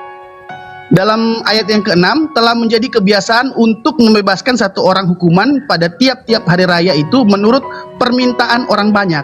Dan pada waktu itu adalah seorang yang bernama Barabas. Di situ jelas dikatakan Barabas sedang dipenjarakan bersama beberapa orang pemberontak lainnya. Mereka telah melakukan pembunuhan dan pemberontakan. Maka datanglah orang banyak dan meminta supaya sekarang kebiasaan itu diikuti juga. Maksudnya kebiasaan untuk membebaskan satu orang tahanan pada saat hari raya. Pilatus menjawab mereka dan bertanya, apakah kamu menghendaki supaya kubebaskan raja orang Yahudi ini? Maksudnya Yesus. Pilatus bertanya kepada orang Yahudi, apakah mau dibebaskan nih Yesus? Ia memang mengetahui bahwa imam-imam kepala telah menyerahkan Yesus karena dengan dengki. Jadi Pilatus sudah tahu sebelumnya bahwa imam-imam kepala orang Yahudi ini memang udah nggak suka sama Yesus karena dengki, cemburu. Tetapi imam-imam kepala menghasut orang banyak untuk meminta supaya Barabaslah yang dibebaskannya bagi mereka. Jadi imam-imam Yahudi menghasut orang-orang pada saat itu banyak supaya Yesus yang disalibkan, bukan Barabas. Dan Barabas ini bukan Yesus sebenarnya. Pilatus sekali lagi menjawab dan bertanya kepada mereka, "Jika begitu, apakah yang harus kuperbuat dengan orang yang kamu sebut raja orang Yahudi itu?" Maka mereka berteriak sekali lagi, katanya, "Salibkanlah dia." Lalu Pilatus berkata kepada mereka, "Tetapi kejahatan apakah yang telah dilakukannya?" Pilatus bertanya kepada orang Yahudi, kepada imam kepala, "Apa yang Yesus buat?" Tidak ada satupun kesalahan sebenarnya. Pilatus tahu. Namun mereka makin keras berteriak, "Salibkanlah dia." Dan oleh karena Pilatus ingin memuaskan hati orang banyak itu, maksudnya orang Yahudi itu, ia membebaskan Barabas bagi mereka. Tetapi Yesus disesanya lalu diserahkannya untuk disalibkan. Jadi jelas sekali yang dimaksudkan dengan anak Bapa itu Yesus. Karena merujuk kepada cerita-cerita sebelumnya yang ada di Bible, anak Bapa yang mengutus anaknya itu Yesus. Tidak pernah di dalam Bible menyinggung Barabas. Jadi buat saya bukti itu tidak otentik kalau dibilang bahwa Barabas itu adalah Yesus yang lain. Tidak ada contoh. Karena Markus 15 jelas sekali menuliskan bahwa itu Barabas, bukan Yesus. Kalau dia bilang Yesus yang lain, di mana sebutan kata anak Bapa gitu buat Barabas? Sedangkan kalau kita tahu Yesus ini memang dari sebelumnya sudah disebutkan bahwa dia itu diutus oleh Bapa, anak Bapa. Dia adalah anak Maria. Kenapa saya bilang anak Maria? Karena Maria yang mengandung dia. Tapi ketika Yesus disamakan, Barabas disamakan dengan Yesus, jauh sekali. Tidak ada bukti-bukti secara otentik, sampai sekarang pun tidak ada bukti secara otentik bahwa ada Yesus yang lain. Kalau mau mengacu dalam Markus 15. Terima kasih. Oke, baik. Jadi Yesus ini dipaksakan kemudian untuk dihukum dan disalibkan. Maka imam-imam kepala Mahkamah Agama melakukan taktik adu domba agar orang banyak bersuara untuk kemudian yang diserahkan untuk dieksekusi adalah Yesus anak Maria. Posisi Yesus pada saat itu bukan orang yang bersalah. Yesus anak Maria adalah orang yang benar. Satu-satunya alasan imam-imam kepala Mahkamah Agama Yahudi dan juga orang Farisi memaksakan Yesus anak Maria itu agar disalibkan adalah itu tadi, pajak perpuluhan. Dan Tuhan yang mengutus dia tidak akan membiarkan itu terjadi. Maka harus ada yang menggantikan. Harus ada yang menggantikan dia. Kenapa narasi ini saya bangun? Karena saya berlandaskan kepada Al-Quran dan dikuatkan dengan adanya Yesus Barabas. Jadi kalau saudara mengatakan tidak ada itu yang disebut Barnabas, Yesus Barnabas, siapa bilang? Di dalam kitab saudara jelas kok. Matius 27 nomor 16. Kalau dikatakan tidak ada penyebutan itu sama ketika dikatakan Simon Barjona. Artinya Simon adalah putra Yunus atau anak laki-lakinya Yunus. Ya sama. Yesua Barabas itu artinya Yesua anak Bapa. Itu. Dan itu adalah penjahat, pemberontak, paramiliter terhadap kekuasaan Roma atas Palestina, atas Yerusalem. Itu fakta yang tertulis dalam kitab saudara. Nah, kemudian Pilatus yang bertanya, siapa yang hendak aku bebaskan? Mereka semua mengatakan Yesus Barabas yang dibebaskan. Itu maunya mereka. Tapi kan Tuhan berkehendak lain. Mazmur 91 kan tadi sudah kita baca. Matius 4 nomor 6. Iblis mencobai Yesus. Wahai Yesus, jika engkau adalah anak Allah, engkau adalah anak Elohim, buang dirimu ke bawah, sebab ada tertulis Tuhan akan mengirim malaikat untuk menyelamatkan engkau. Ternyata tertulisnya di Mazmur 91. Dan satu perikop kita baca, betul-betul Yesus anak Maria ini tidak akan mungkin dibunuh, sebab penyakit sampar pun tidak akan pernah menyentuh dirinya. Coba Anda baca Mazmur 91. sekali-kali berselancar kepada kitab Mazmur 91 itu dengan akarnya Matius 4 nomor 6. Jika engkau anak Tuhan, silakan engkau buang dirimu, sebab ada tertulis di Mazmur 91 bahwa Tuhan tidak akan membiarkan itu terjadi. Tuhan akan mengirim malaikat agar menyelamatkan engkau. Begitu kita masuk ke Mazmur 91, ternyata poin demi poin, ya, rencana-rencana Tuhan terhadap Yesus itu sangat akurat. Walau beribu-ribu orang ada di sisimu, berarti penyaliban kan? Engkau hanya menonton, berarti dia terangkat dan menyaksikan penyaliban kan? Dengan panjang umur akan aku kenyangkan engkau, berarti dia diangkat ke langit dan dia dikenyangkan, berarti dia terangkat. Sementara ada penyaliban, ada orang fasik, engkau akan menyaksikan orang-orang fasik, berarti penyaliban tetap saja terjadi. Tetapi Isa atau Yesus yang saya maksud ini diangkat oleh Tuhan ke atas supaya menyaksikan kezaliman orang-orang fasik itu sendiri. Ini jelas, Bung. Jadi penyaliban itu ada, pembunuhan itu ada, tetapi yang dibunuh itu bukan Isa alaihissalam, bukan Yesus anak Miriam, tetapi yang dibunuh itu adalah penggantinya, yaitu penjahat, orang fasik dan pengkhianat. Amsal 21 nomor 18, pengkhianat dipakai sebagai tebusan bagi orang yang benar.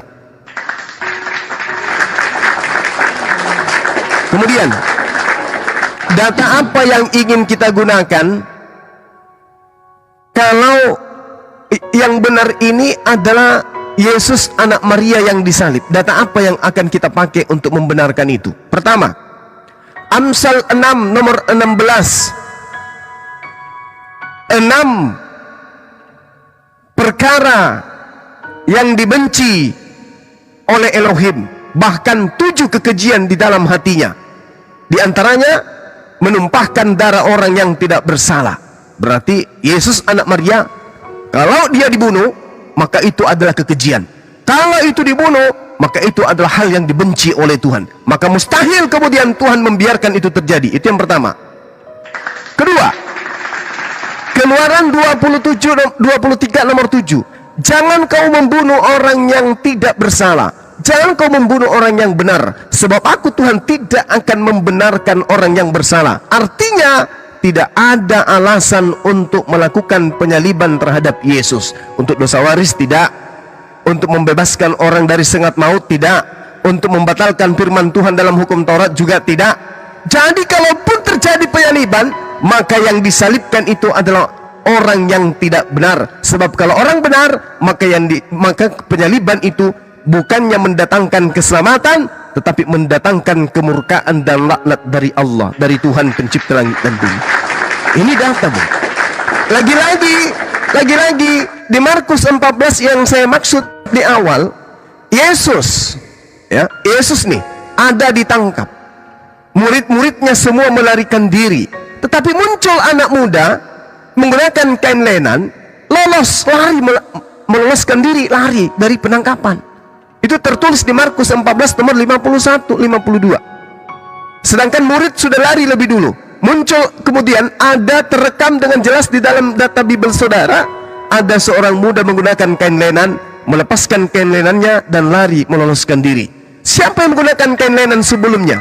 Sebelum perjamuan kudus, Yesus melepaskan jubah di Yohanes 13 nomor 4, lalu menggunakan kain lenan.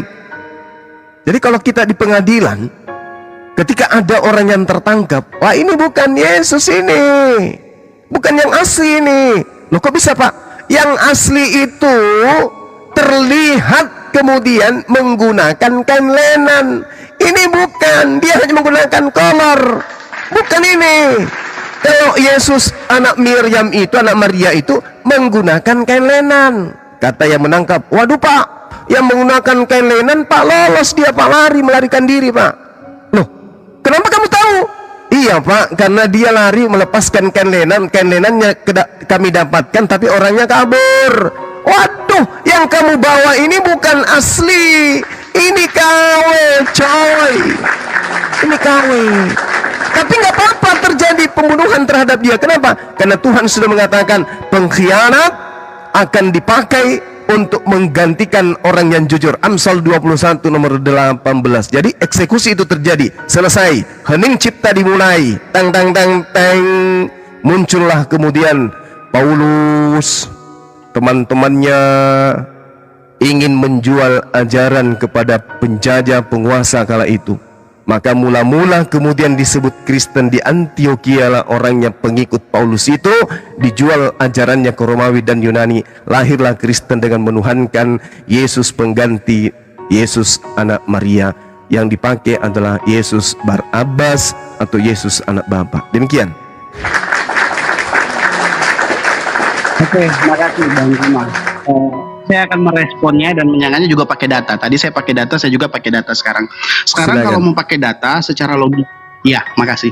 Kalau secara logika, kalau dibilang anak muda itu yang menggantikan Yesus, terus disambungkan dengan Barabas, sedangkan Barabas pada saat itu kondisinya ada dalam penjara. Ada di dalam penjara. Terus tadi argumennya Bang Zuma bahwa yang menggantikan Yesus itu adalah seorang muda.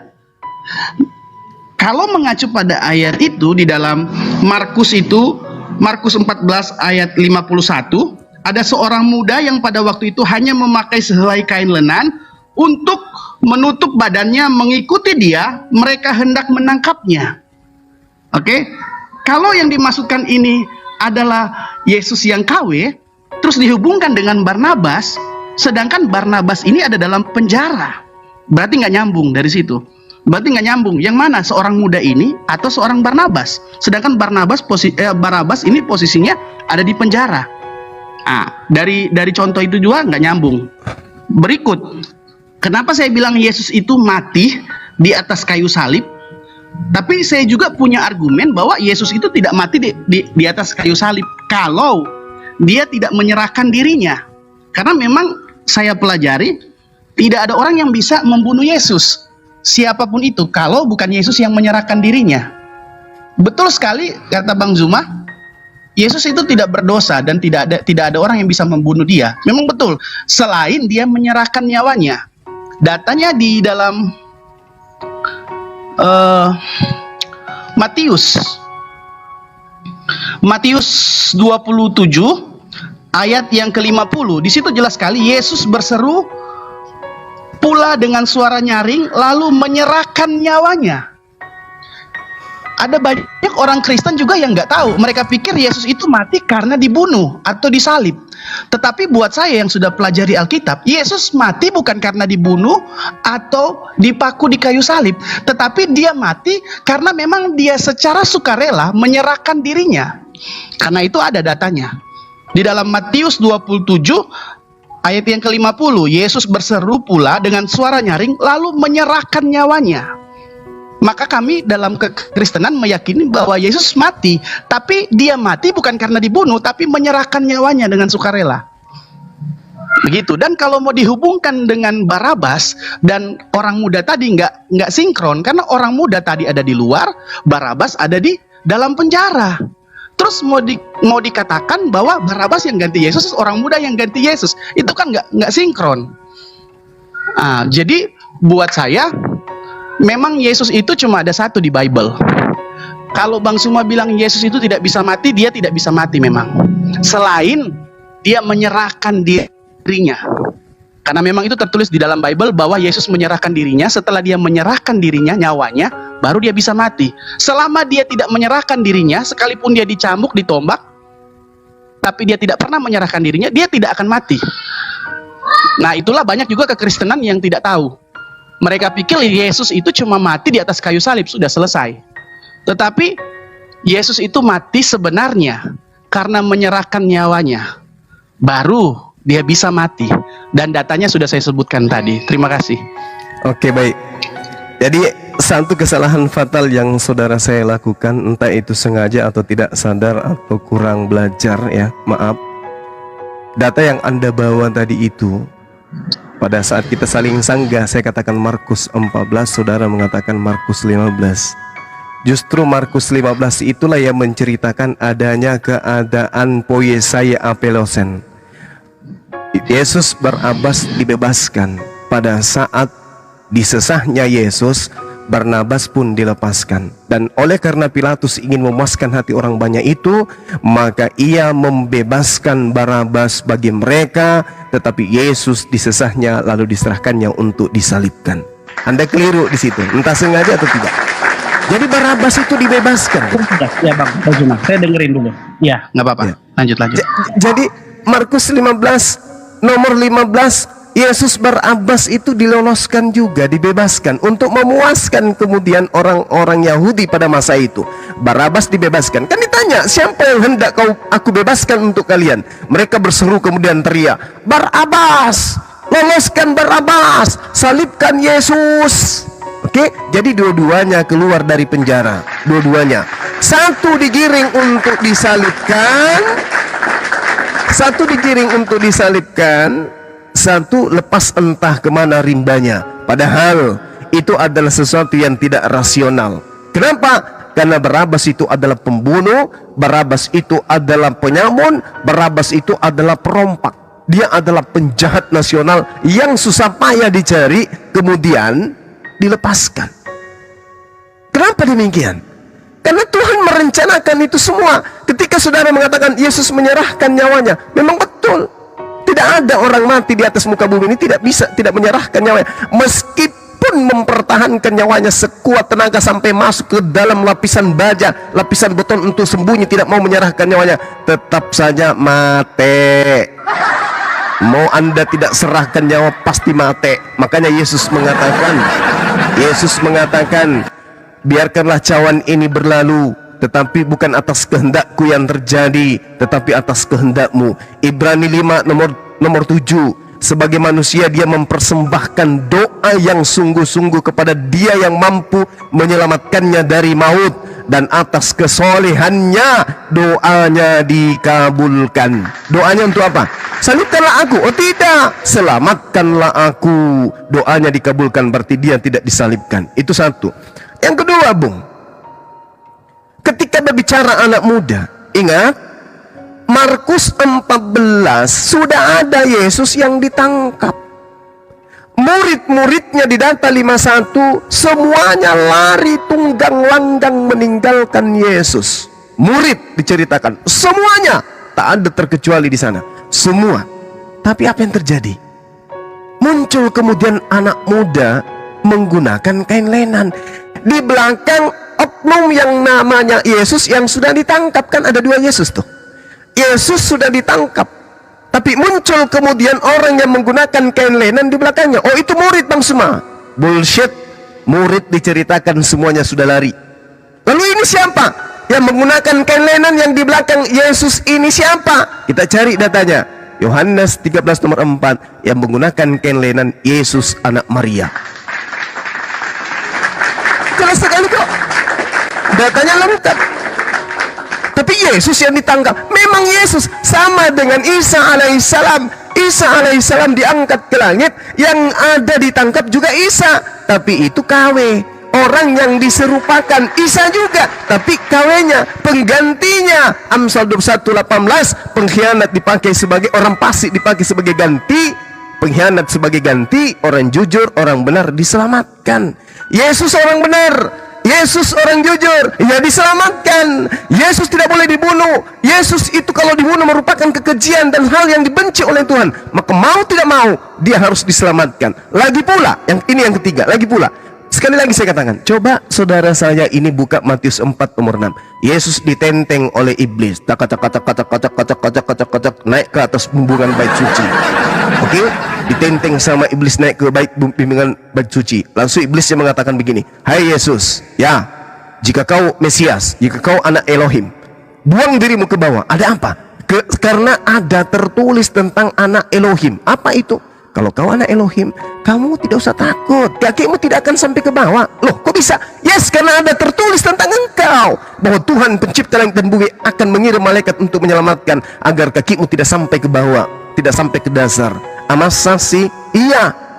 Tapi Yesus mengatakan, jangan kau cobai tulisan itu, jangan kau cobai Tuhanmu. Nah, sebab ada tertulis tidak boleh mencobai Tuhan. Ternyata setelah kita selidik punya selidik, Mazmur 91, betul, Yesus diselamatkan, Yesus hanya menonton penyaliban, Yesus panjang umur diangkat ke langit, dia dikenyangkan dan seterusnya. Ini kurang apa lagi datanya, Bung? Penyaliban silakan, memang ada penyaliban, Al-Quran juga mengatakan. Pembunuhan, memang ada pembunuhan, Al-Quran juga mengatakan. Tapi sangat disayangkan, yang dibunuh itu bukan Yesua Hamasia, bukan Yesus anak Maria, tetapi yang dibunuh itu adalah penggantinya. Entah itu Yesus Barabas, entah itu Yudas, entah itu Markus, entah itu Paulus. Yang jelas Yesus melenggang terangkat sampai ke langit. Yang menggantikannya adalah orang yang diserupakan dengan dirinya.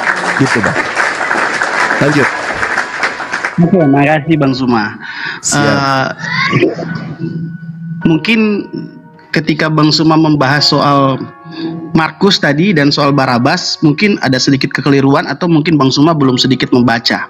Kalau Baik. dibilang Barabas sudah dibebaskan. Dalam Markus 15 ayat yang ke-7, saya pakai data juga untuk menjawabnya. Pada waktu itu adalah seorang yang bernama Barabas sedang dipenjarakan bersama beberapa orang pemberontak lainnya. Mereka telah melakukan pembunuhan dalam pemberontakan mereka. Jadi pada saat itu sekalipun Yesus sudah ditangkap, di situ jelas tertulis pada waktu itu Barabas sedang dipenjarakan. Jadi Barabas tidak langsung dibebaskan, sedang dipenjarakan. Artinya Barabas itu ada dalam penjara.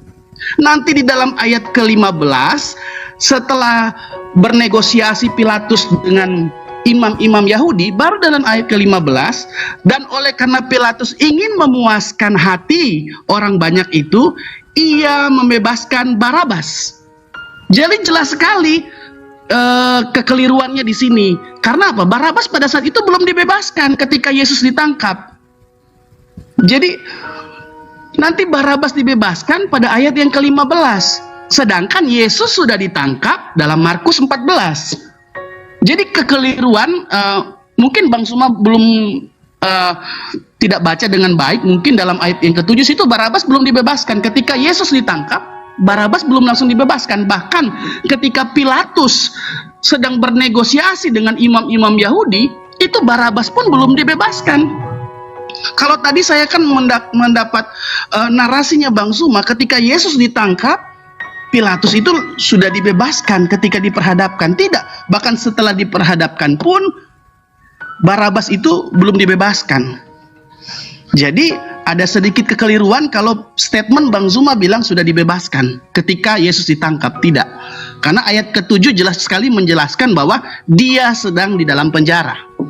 Dan kalau dibilang bahwa ada Yesus yang lain, contoh-contoh yang ini di dalam Markus 14 itu seorang yang muda terus dihubungkan dengan Barabas yang masih ada dalam penjara, sedangkan orang muda ini yang ada di dalam, yang sudah di luar, terus disangkut pautkan dengan Yesus yang lain. Buat saya agak keliru, nggak nyambung gitu loh. Karena secara logika pun nggak nyambung. Satu di luar, satu di dalam, terus dihubungkan dengan Yesus yang disalib. Nah itu. Dan saya tetap menghormati kalau memang Bang Zuma mengambil contoh bahwa di dalam Al-Quran tertulis seperti itu. Ya itu memang di Al-Quran. Apa yang tertulis di Al-Quran sudah seperti itu, ya dan amin. Saya menghormatinya. Tetapi ketika dibahas cerita di dalam Al-Quran harus disamakan dengan cerita yang ada di Bible tertulis, itu jelas sekali berbeda. Dan saya sudah punya sanggahan-sanggahannya. Seperti tadi yang sudah saya jelaskan. Ya, terima kasih Bang Suma. Bang Suma, maaf. Siap. Baterai saya lowbat. Jadi kalau mati ini berarti sudah habis baterainya ya Bang Suma. Sudah 4% ini. Enggak apa-apa, saudara. Iya. Baik. Iya. Saya tanggapi ya. Makasih. Jadi saudara mencoba untuk menghindari Markus 15 nomor 15. Tapi sayangnya kita sama-sama belajar kan. Abangku ini belajar, saya pun belajar. Jadi di antara kita tidak boleh ada dusta. Kalau Anda mundur ke data nomor 7, saya maju bahkan ke data 34, bahkan lebih daripada itu saya sanggup. Pada saat nomor 15-nya Barabas dilepaskan dari penjara, Yesus nanti di data 34 baru teriak, Eloi lama sabaktani, itu nanti di data 34 Bung. Sedangkan Yesus Barabas lolosnya di data nomor 15. Setelah diloloskan Barabas ini dalam penjara, serdadu-serdadu membawa Yesus ke istana untuk pengadilan. Lalu memanggil seluruh pasukan berkumpul. Mereka mengenakan jubah ungu kepadanya. Lalu kemudian mereka mulai memberi hormat kepadanya. Salam hai orang Yahudi. Mereka mengolok-olok kemudian dan dinoiskan dulu. Mereka mengolok-olok kemudian Yesus. Kemudian Yesus dibawa lagi keluar untuk disalibkan. Pada waktu itu lewat seorang bernama Simon. Dia yang menggantikan kemudian sementara untuk menyeret salib Yesus. Ini belum terjadi. Dia baru disesah di sini. Nanti pada data kemudian 34 baru dia mengatakan, Eli, Eli, kenapa engkau meninggalkan aku? Ini baru disalib ini, nomor 34. Sedangkan Yesus Barabas keluar di data nomor 15. Bung, kita sama-sama belajar, Bung. Kemana beliau? Udah melayang pergi. Lah, wala quwata illa billah. Lobet bang, lobet. Jadi Anda belajar secara resmi di meja, di bangku sekolah, sedangkan saya hanya makan bangku. Beda kita, Bang. Saya makan bangku belajar Bible, Anda duduk di atas meja meneliti, sementara meja dan kursi Anda kumakan semuanya.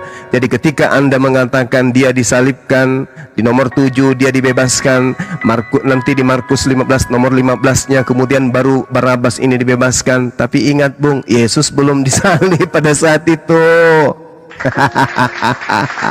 Memang sulit ya. Memang sulit karena kita membawa data diri sebagai apologet Islam Indonesia, apalagi ada guru saya di sini Mahadewa. Tidak mungkin kemudian seorang apologet Islam bisa diploncoi oleh seorang pendeta yang hanya memiliki kisi-kisi untuk jemaat, bukan untuk bertarung, untuk mengadu kebenaran. Sedangkan kita ini jangankan meja, jangankan Bible, mimbar gereja aja kita makan. Kan gitu ya, apalagi kalau hanya sekedar Bible. Nah, jadi kita sudah dipersenjatai oleh Bang Handi, Bunda Rahma, Al Ayubi, Dewa, Dinda Umidini untuk kemudian melakukan sarapan pada pagi hari, makan siang pada siang hari, makan malam pada malam hari. Makanan kita adalah biblos. Oke, saya kira begitu teman-teman sekalian, silakan forumnya diambil alih. Karena di sini juga sudah menjelang maghrib. Demikian.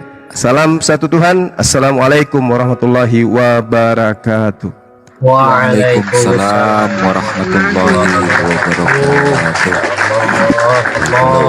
Oi Juma, oi Juma, kau jawab dulu di mana yang pakai lenan itu, di mana ya? Jangan di mute teman-teman, biarkan. Jangan di mute. Biarkan. Ini serigalanya kena rabies, jadi memang kita harus bersabar. Ya, di Yohanes 13 nomor 4. Yohanes 13 kau baca judulnya, Yesus membasuh kaki muridnya. Yesus membasuh kaki muridnya. Ini bukan itu memang iblis keparat kau ya. Iblis keparat kau ya, kau campur adukan semua cerita dari perjanjian lama, kau campur adukan ke perjanjian baru, sementara Yesus lahir di perjanjian baru, masuk ke perjanjian lama. Yang lain diam, ini Yesus memakai lenan ini. Asap-asap dulu sedikit. Iblis kau ya, kelewatan kau menghujatnya. Yang dia pakai garu adalah sisir kutu, jadi dimaklumi. Ini kau tengok, Yesus membasuh kaki murid-muridnya, dia pakai baju lenan, dia membasuh kaki muridnya. Oke, silakan. Kau memang iblis keparat kau ya. Yang lain diam, silakan. Yesus membasuh kaki murid-muridnya, Yohanes 13. Kau baca ayat 4-nya. Lalu bangunlah Yesus dan menanggalkan jubahnya. Ia mengambil sehelai kain lenan dan mengikatkan pada pinggangnya. Kemudian ia menuangkan air. Kau baca loa, tunggu barian jin ke dalam sebuah basi. Dan kemudian membasuh kaki murid-muridnya. Dan kemudian membasuh kaki murid. Dia kerja di panti jompo rupanya. Dia membersihkan kaki-kaki orang gitu. Tuhan Anda itu bukan cuci kaki, gitu maksudnya. Parah kali Tuhannya. Jadi gini saudaraku ya, meskipun Anda itu adalah seorang laki-laki yang suaranya dimirip-miripkan perempuan, tetapi ketahuilah bahwa yang lari meloloskan diri itu adalah seorang muda yang menggunakan kain lenan. Siapa yang menggunakan kain lenan? Itu tadi yang menggosok-gosok kaki orang itu. Siapa dia? Yesus. Anda sendiri sudah baca kok. Lalu bangunlah Yesus dan menanggalkan jubahnya. Yesus mengambil sehelai kain lenan dan mengikatkannya pada pingguang-guang-guangnya. Jadi Yesus menggunakan kain lenan. Pada saat penangkapan Yesus yang disebut Yesus, muncul Yesus juga yang menggunakan kain lenan. Apa yang salah, Tante?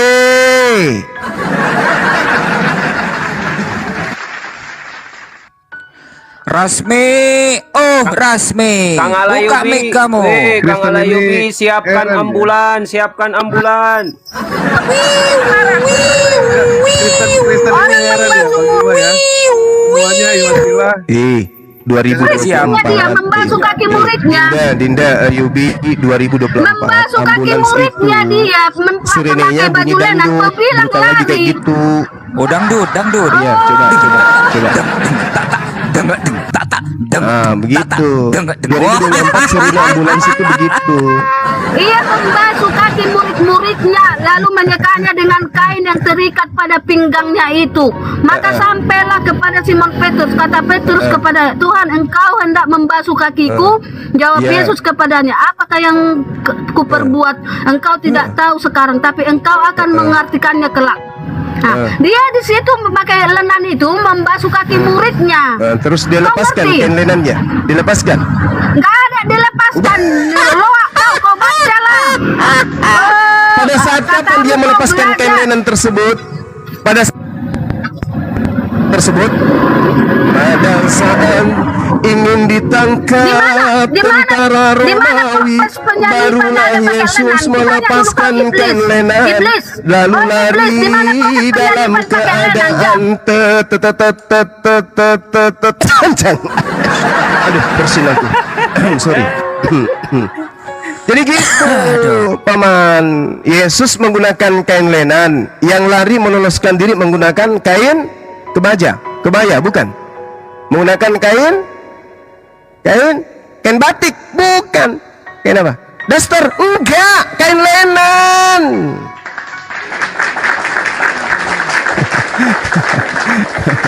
Memang berat karena apa ya? Kedatangan kita sebagai apologet Islam itu semata-mata untuk memberi peringatan. Jadi kalau saudaraku Rasmi mau mengikuti peringatan itu silakan. Mau tetap menyembah kepada manusia pengganti Yesus, ya silakan. Tidak ada yang melarang kok. Ini hanya dialog berdiskusi baik-baik dengan pendeta Kristen tadi. Kau tahu kau lah iblis kau. Kenapa saya jadi iblis? Iyalah, orang Yesus membasuh kaki muridnya nggak pakai lenan. Kau bilang waktu di proses penyaliban. Apa enggak iblis kau di situ? Tidak. Di situ Kau baca judulnya dikatakan Yesus membasuh kaki murid-muridnya. Dia pakai baju lenan. Kau bilang proses penyaliban. Di mana proses? Kau buka dulu Yesus disalibkan. Ada dia pakai baju lenan.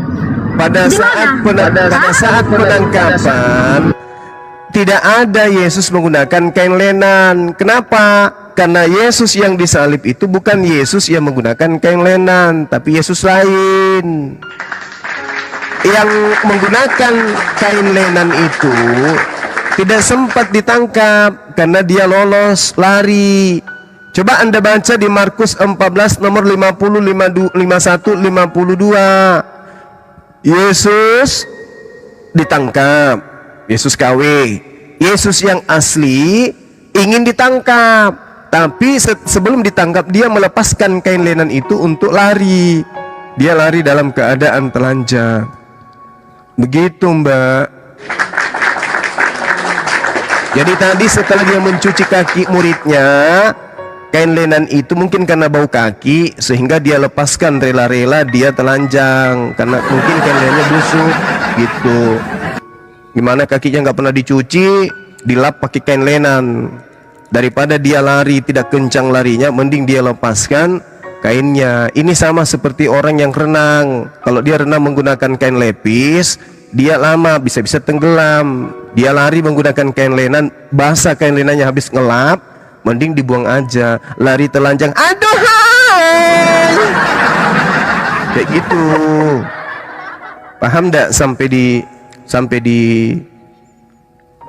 mana ya? Sampai di sini. Itu ada lagunya itu, Bang. Ingat ambulans 2024? Orang-orang Nggak lagi bunyi Kristen, kayak gitu ya, tapi bunyi dandut. Bang, orang Kristen ini kok mereka lebih seneng Yesus dibunuh ya daripada Wa ikhwanuhum yamuddunahum fil ghayyi thumma la yuqsirun. Orang-orang kafir itu adalah saudara-saudara setan di dalam menyesatkan manusia, dan mereka tidak akan henti-hentinya menyesatkan. Inilah yang mereka sedang pertahankan Kaulah itu sekarang. setan yang menyesatkan itu, kaulah itu. Orang Yesus membasuh kaki muridnya pakai lenan, kau bilang disalibkan dia lari pakai lenan. Kagak lagi ambulan. Berlarian kau gabungkan dari perjanjian lama ke perjanjian baru demi kepentingan hujat-hujat kau.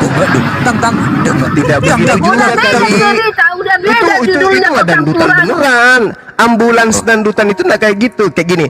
Gimana?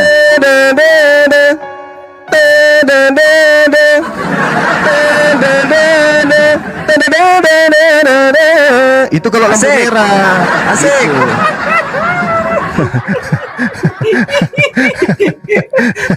Gitu. Itu ambulansnya kalau mau nyalip pas lampu merah itu begitu, dia pakai notnya agak-agak geriting sedikit cengkokannya gitu. Artinya kalau dia lampu merah ambulansnya tidak berhenti, mayatnya sendiri yang berlari dengan telanjang kaki ke rumah sakit gitu loh maksudnya. Karena maksudnya kelamaan, mending aku lari sendiri, mayatnya loncat turun dari mobil lari sendiri dia. Gitu maksudnya. Tapi kalau jubahnya, misalnya kalau berbicara masalah jubah diambil, itu ada lagunya, Bang. Sesat kau iblis. Kau Coba, tengok coba. Arab Saudi itu, biarpun Islam ditolaknya Israel. Itulah keturunan Abraham, biar tahu kau. Tapi kalau kau cuma kau memang benar-benar iblis kau. Memang Di mute Bu ya. Ya, Lagunya gimana? begini, Bang. Bentar Aduh ya, Mbak Rasmi. hai, aduh seksinya, membuat hatiku berbunga-bunga. Tapi kan walaupun seksi dia laki-laki, Bang. Gimana sih? Kabur sendiri dia. Astagfirullahaladzim, ya Allah. Aduh, ya Allah, naik. Ya anggaplah itu candaan menjelang maghrib ya teman-teman. Jadi kalau ada kemudian yang merasa risih dengan candaan kita di sore hari ini, saya mewakili kerabat kerja yang ansih, mohon maaf yang sebesar-besarnya, dan mohon supaya ambulansnya dikirim aja balik, Bang, nggak lucu soalnya. Ambulansnya disuruh balik, nggak lucu. Mana ada mau mayatnya pun ogah naik ambulans yang suaranya kayak gitu. Udah ya, saya tutup ya, sahabat-sahabat sekalian. Pada Dewan Guru yang ada di sini, terima kasih atas kebersamaannya, atas ruang yang diberikan kepada saya. Meskipun sebenarnya antum semua ilmunya jauh di atas saya, tapi karena saya lebih ganteng dari kalian, maka saya yang dijadikan sebagai tameng utama garda terdepan untuk melawan subhat para serigala yang datang. Dan juga teman-teman yang ada di bawah, Laskar Islam, Laskar Api yang ada di bawah, dan juga yang ada di channel-channel yang berafiliasi dengan Komal yang kita sayang ini, kiranya Allah melimpahkan rahmat kesehatan kepada kita, dan juga umur yang panjang. Mohon maaf jika ada kata-kata yang kurang berkenan. Ingat pesan saya, jangan sekali-kali murtad, karena orang yang murtad itu tidak ada kehidupan setelahnya, melainkan hanya di neraka. Ya, tetaplah di Islam, istiqamah di Islam. Kalau Anda kemudian malas ibadah, perbanyak istighfar. Kalau lagi malas puasa, perbanyak istighfar. Jangan gara-gara dunia kita jauh dari Allah. Jangan gara-gara wanita kita jauh dari Al-Quran. Tetap istiqamah, dekati orang-orang yang beriman di kalangan umat Islam itu sendiri. Saya kira demikian. Subhanakallahumma wa bihamdi, asyhadu an la ilaha illa